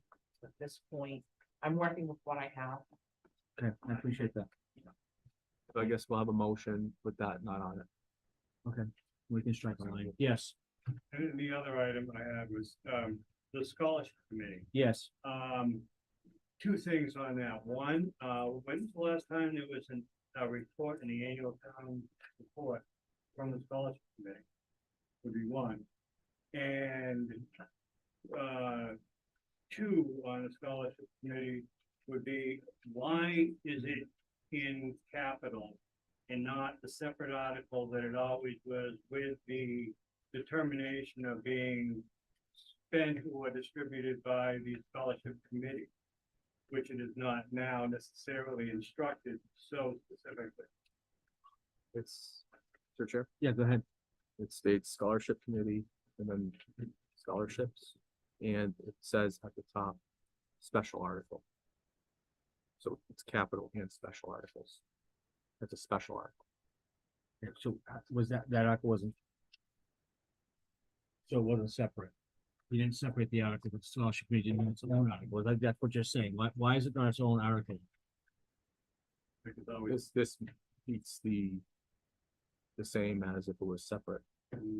By my interpretation, because it says the expending the scholarship committee scholarships. It meets the same. How I interpret it meets the same way, because it's gonna be listed, is it gonna be listed the same way, whether it's listed this way or not, that way in the budget versus actual? Right, it would be listed as a separate article. Then, the only question I have then is about the meetings. annual town report, Yeah, okay. because the bylaw states certain things. If you can, take a note, Jackie, follow up on that. All right. I don't give a report, so I'll have that. Yeah, I got you. I got that too. Thank you. Anything else on, Article 18? Yeah, Jeff. Two things. Yep. Additional money for Main Street Bridge. Yes. There's 21,960 on the books right now. Yep. So That was the last budget verse, actually, you're looking at? what is? Yeah. The need for the additional 30,000, and the second thing is the caretaking of Baldwinville School. There's $2,700 on the books, and we're asking for another 5. It's one of those things, you know, when are we transferring that school to MPZ so the town can get, one, out of taking care of it, and two, taxes start coming to the town. You know, get that Oh. off the town, off the tax rolls. I am sure, again, I'm just speaking as me, but I'm sure that, they want it as quickly as possible. I mean, for all intents and purposes, because there's more money that, it's a vacant building. What's that cost us for insurance? I mean, you're talking about $5,000. The insurance alone is probably what? $80,000-$90,000 for insurance to one building? But I'm like, so, I get what you're saying. I think we all are in agreement that the building needs to be sold and it needs to go away as quickly as possible. But this isn't like, selling a house that's privately owned. It's not like doing that. How fast can this go? How fast can we make it go? No kid, not fast enough. That's what you're asking, like, how fast is fast? This is, Rome wasn't built in a day, yes. Well, understand, we also addressed this in a previous article that they are coming back and asking for an extension on the close because there are many other things that are contingent on that entire project that we do not have all of them yet. And that, So the select board and the rest of the town want to have Baldwin Middle School off of our books and in the hands of MPC as quickly as possible too, but we need to make sure that everything's in place there before we can do it in order for that project to be successful. and as it stands right now, we don't have we have a to be determined date. No, we don't even have a date yet for closing. Mr. Chair, Yes, I just, So we. 1 second, hold on. I think we need to expend the $5,000 so as not to jeopardize a $30 million project. That's the point. Okay. I got what you're saying. You have anything else, Jeff? No, just down with the Main Street Bridge, additional funds for that. Again, it's like nickel and diamond. We don't. It was $200,000 and it was supposed to be 75% design, I think, in 2020. And Yeah, I understand. So where are we now with that? So I can answer the question. So this additional Main Street Bridge design, what you see is the $30,000. The senior project engineer, they went to the state, they identified some design changes they can make to save us in construction costs and roughly $100,000 by expending this $30,000 and doing a design change. So in the long run, it'll save us not a significant amount of money, but it's still a savings for the town for whenever we secure the necessary funding for the bridge project. Understood. Okay. Yes. And very briefly, in agreement with Mr. Francis, $30 million school project. $5,000 to maintain the building for a little bit longer until we can get the sales through. We're talking about pennies here in comparison. Understood. For a project that's going to be a great benefit to the town financially once it is done. Excellent. If you'll get done. That's what I was gonna say. Up until it's sold, it's an if. So all this money is expended for a possibility Mhm. until it's signature. Not a return, a possibility. I got you. Thank you. Thank you. Anything else on Article 18? Okay, let's move on to Article 19. Mike? Article 19, deposit to opioid stabilization. To see if the town will vote to appropriate the sum of $7,416.39. Make a deposit into its opioid abatement stabilization fund and to meet said appropriation by a transfer of said sum from certified free cash or to take any other action related thereto, submitted by the select board and majority vote is required. All right, anything on Article 19? Article 19? Yes, Mr. May. How? Uh, I mean, I know it's very basic, but how did this happen? Because basically, we're talking about opioid settlement fund of that we received money from 74-1639 from July to November of 2022. Right. Those funds have been put in the general fund and carried over in free cash, supposedly, even though if you look in the FY 24 budget book, it shows only 7357 was carried forward. So I don't know how we carried 7416 in 7357. And then on the flip side, if we're doing this, we, by saying the free cash, we didn't have, we're adding $59 of taxation money, according to this plan. And how is that possible? And is that in compliance with the opioid settlement agreement?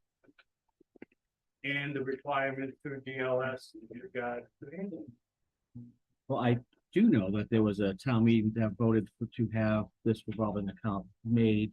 I believe it was May 10th, May 11th, May 10th? May 10th, 2023, which had to be approved. So those funds that did come in, like you said, from July, which was the new fiscal year 23, and then obviously ending in, I think on November 2nd was the last deposit. I think it was 5 or 6 deposits made on that date concerning the opiates account, which when obviously all the money goes back, pulls into free cash. It goes to the general fund, I guess that where we go.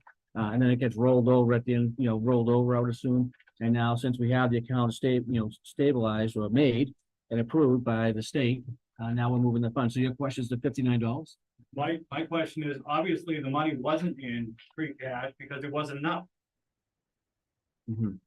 Okay. It says, there was supposedly in the free cash rollover for 24, it was 7357 in the budget. That's what it states on page, what is it, 1 something. How do we carry over 7416 out of 7357? Because it says it's being paid for out of the free cash. Right, and I went through and this is the exact total of deposits that we did receive. So there must have been when No, I know this is exact total of what we Yeah. received, but that wasn't what was carried over in free cash.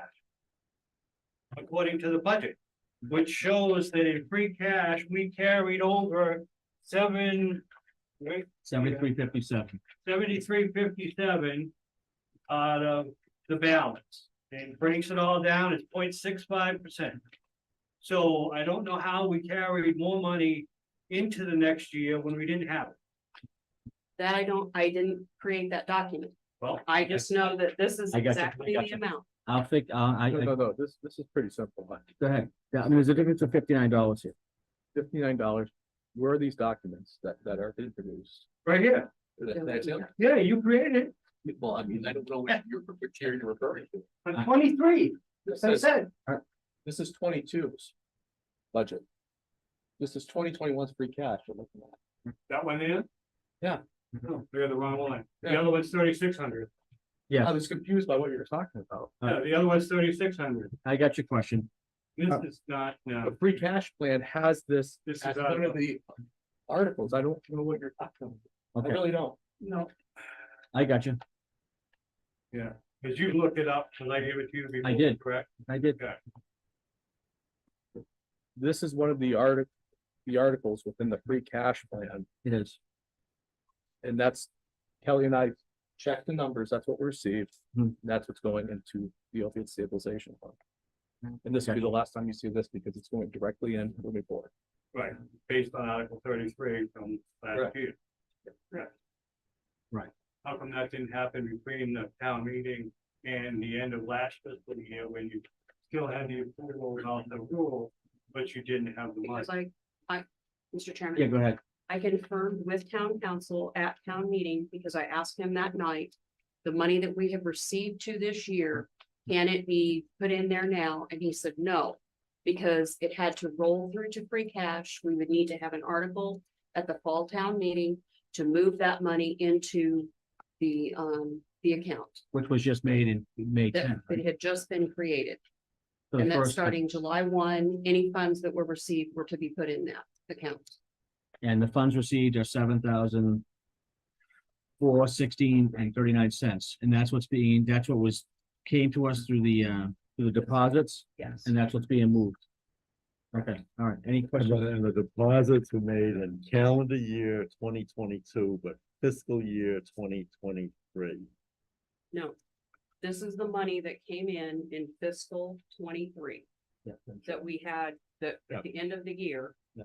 And that is the money that we are now putting into to that stabilization out of the free cash from those deposits. I got you. Thank you. Any other question for Article 19? Anything there?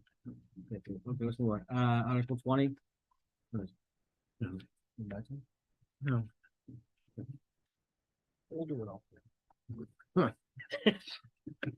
Yeah, Article 20, deposits to general fund stabilization and OPEB accounts. To see if the town will vote to appropriate the sum of $147,500 and no cents to make deposits into its operations, OPEX, capital, CAPEX, and infrastructure stabilization accounts, and the OPEB reserve account as follows.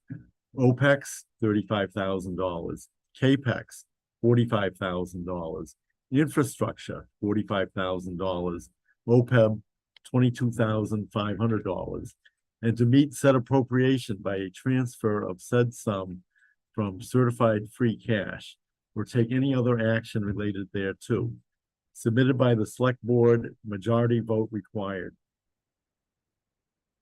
Okay, Article 20. Gentlemen. Gentlemen, Point of order. thank you. Sorry. Article 20. Any questions on Article 20? Oh, my lord. Go ahead, Jim.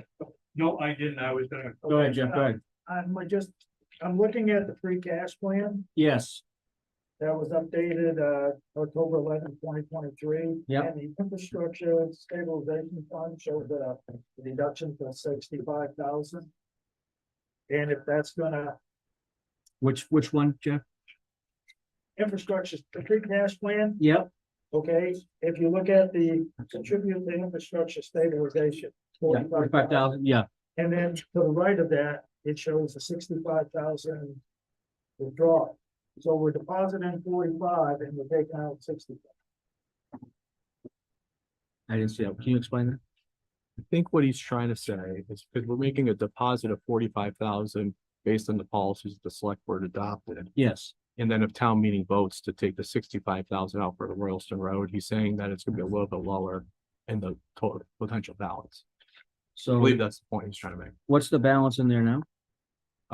If this deposit is made, it's 159,000. So if we take out 65, we'll roughly have about 100,000. Okay. Did you get that, Jeff? Well, I have the fourth quarter report, I know the balance. Okay. Thing. I'm just wondering why you put 45 in and then you're showing not take 65. out. Because we have to follow the policy. That's what. The policy specifically says by percentage where things have to go based on their free cash allotments. And if we didn't do that, then we would be in violation of our own policies. As we always are, Pat. Which we are in violation anyways. But Why? do you have a 3-year plan for down? I see, I know what you're saying. I'm not, I got you, Jeff. I get what you're saying. That's in the policy and we don't have. Okay, any other questions? Article 20. Article 20? You want to, you guys could take it out to the hallway, be great. Point of order, please. Article 20, anything else with Article 20?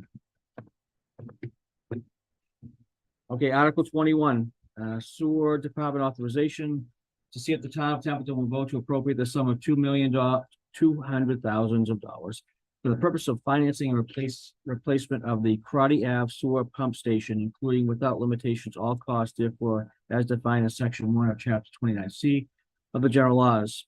that to meet the appropriation of town treasurer with the approval of the Board of Selectmen is authorized to borrow $2,000,000, $200,000 and insure a bond or note therefore under chapter 44, chapter 29 and general laws as most recently amended. That the such bond or note are expected to be paid from the sewer department enterprise funds, reserve sewer receipts, but nevertheless shall be generally obligated to the town of Templeton, and that any federal or state grants awarded prior to or to issuance of bonds will be used to reduce the amount by the town of Templeton, or take any other action thereto, submitted by the select board on behalf of the sewer commissioners by 2/3 vote is required. Questions on 21? 21, anything? Okay. This is the sewer debt authorization. That's it. You guys have anything on that? Okay, great. Let's go to Article 22. Article 22, non-binding question regarding bridge on Stone Bridge Road. Non-binding question to see if the town will vote to recommend that an article or articles be placed on future town meeting warrant to discuss, to discontinue the public way in the location of the former bridge on Stone Bridge Road to allow for the use of free-flowing stream and land in that location for recreational purposes. Point of order, Mr. Yes. Chair. Yes, I think that this is perhaps a vote that, advisory should not make a recommendation and run and leave it to the, townspeople at town, on the town meeting floor. Article 22. Yes.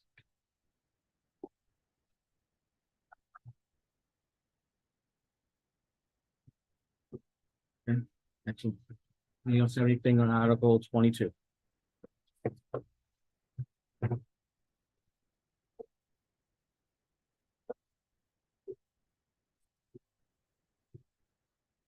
None? Okay, let's see a motion to close the, that's our meeting. Excuse me, the special, I lost my train of thought here. It's getting too late, pre-town meeting. Make a motion to.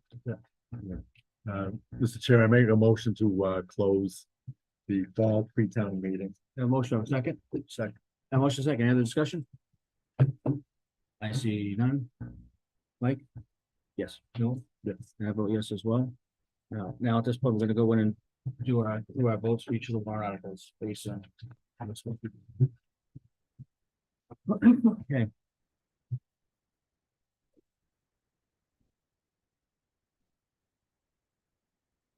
Let's go with,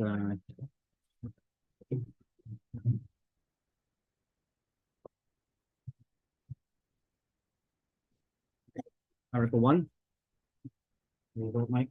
No. No. Yes. That's a no with 1 to 2. I haven't voted yet. No. Oh. What's my truck? No. No. Article 2. How do you vote, Mike? No. No, how do you vote? Yes. Yes.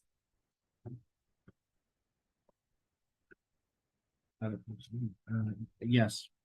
Article 3, how do you vote, Mike? Yes.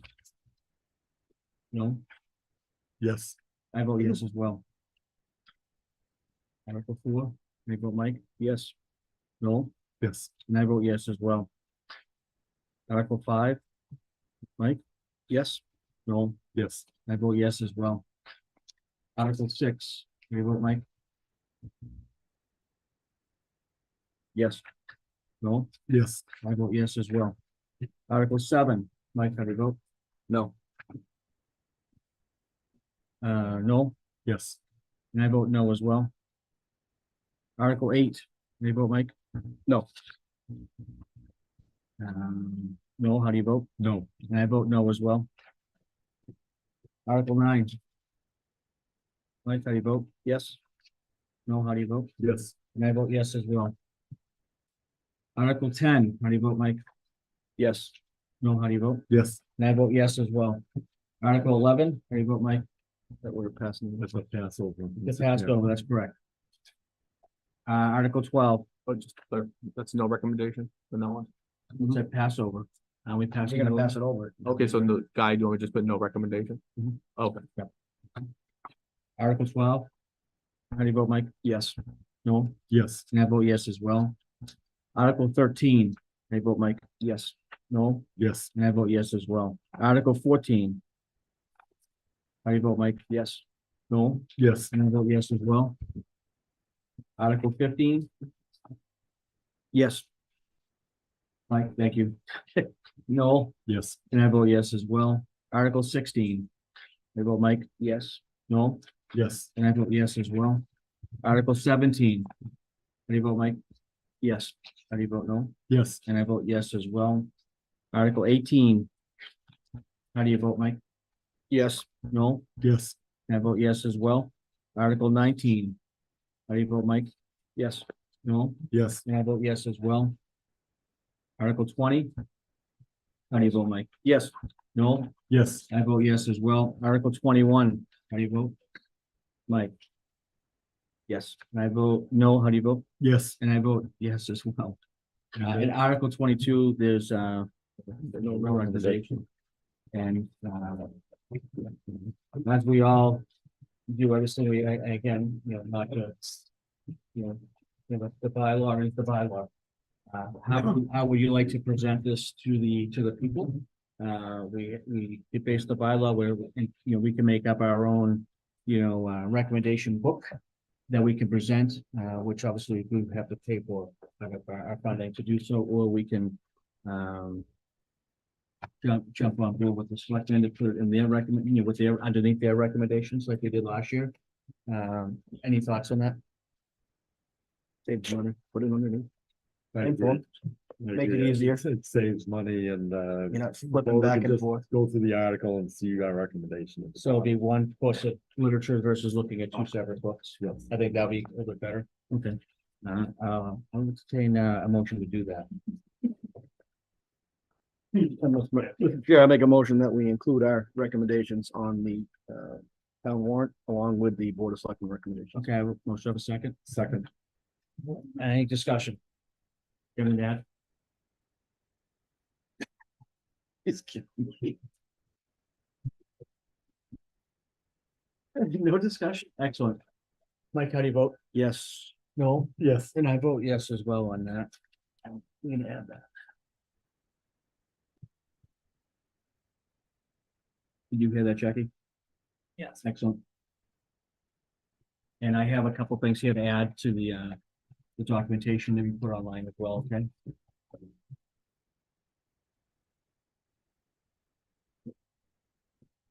No old business, no discussion. Member comments? Mike, you have any comments? This is your last meeting.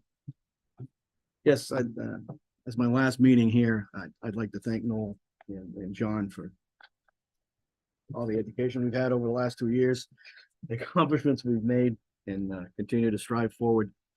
I've heard a lot over the last 2 years that people complain about how money is spent, how money is used, not used. The one common factor in this is no matter what it comes down to, it's the people and citizens of the municipality that have the final say in what monies are spent or not spent.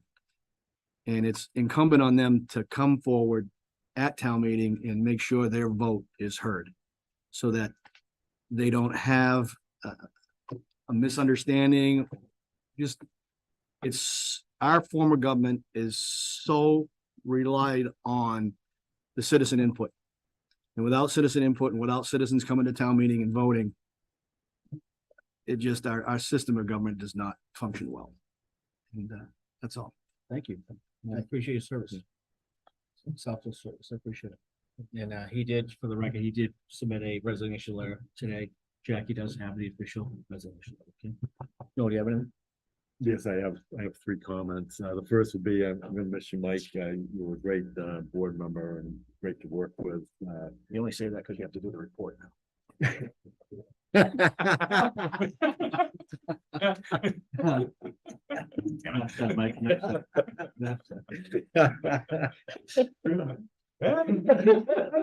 that report. That was fun. Well, the second thing I would like to say is, with Mike leaving, we were not going to have a quorum.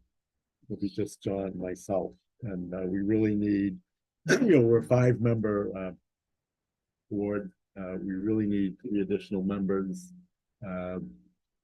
We just really need them. I know John makes a plea at every meeting for additional people, but we really need somebody, folks to step forward. And then finally, I would like to thank all of the people in attendance for the many fine comments that they made. It was very informative. All the comments will be taken to heart. And I also appreciate the leadership shown by our town administrator, Adam Lamontagne. I think, the nature of the position is that, sometimes you get beaten up from all sides. And, but I think that Adam has really done a very good job of moving the town forward. And I really appreciate his, his forthright answers tonight and, the attention that he paid. And I really appreciate him being here tonight.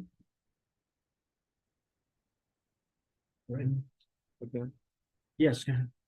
Thanks, Noel, for those comments. I do also want to recognize Mike's service. I worked with him, we didn't see eye to eye on a lot of stuff, but I do gotta say, I thought he was pretty fair.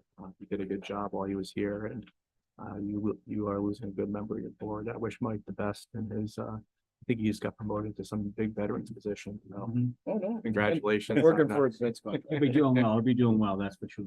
He'll be doing well. Thank you though. For me, I gotta put the plea out there again. This is a citizen-run committee. We don't get paid. We are human. We do make mistakes, just like anybody else. But we do the best we can for what we have and what we do. And I think it's important for people to realize and understand that what we do is very important to the community. It's very important. And I think that we need more people to come forward to these boards and committees. And this is just one. There's multiple boards and committees out there that are lacking, volunteerism and help to make Templeton a stronger, better place. And we are stronger and better. We're doing great things, and we are moving forward from where we were, 5 years ago. 2016. I hate bringing it up, but I mean, I know, don't bring it up. I'm not gonna, but I mean, it makes me cry. You know what I mean? Seeing 2016 the way it was. Horrible. I mean, to where we are now, where we have money in our coffers, we have, we have stability, we have financial stability, we have things moving forward in the right direction. Do we need more things? Yes. Do we want to do better things? Yes. Do we want to build better things? Absolutely. Do we need better roads? Well, we can't do that. I want people in boards and committees like this to help lead the charge going forward to get that dollars where it needs to go. But anyways, please come fill out our paperwork at the town hall here, a community interest form, and pick one of the committees that are out there, and please join us. Anyways, well, thank you all for joining us for our pre-town meeting. I hope it was enjoyable. It was enjoyable for us. And I want to thank everybody and everybody's questions and comments. And have a great night, and I'll see you at town meeting, which is next Wednesday, the 15th, at the school at 6 o'clock, I believe, right? 6 p.m. 6 p.m. Narragansett Regional Middle School Auditorium. That's right. And we'll have a great time then too. So come on down. Thank you. Mr. Chair? Yeah. Point of order. I make a motion to adjourn. I was waiting for that. Thank you. I have a motion. Do I have a motion second? Any other discussion? I see none. Mike?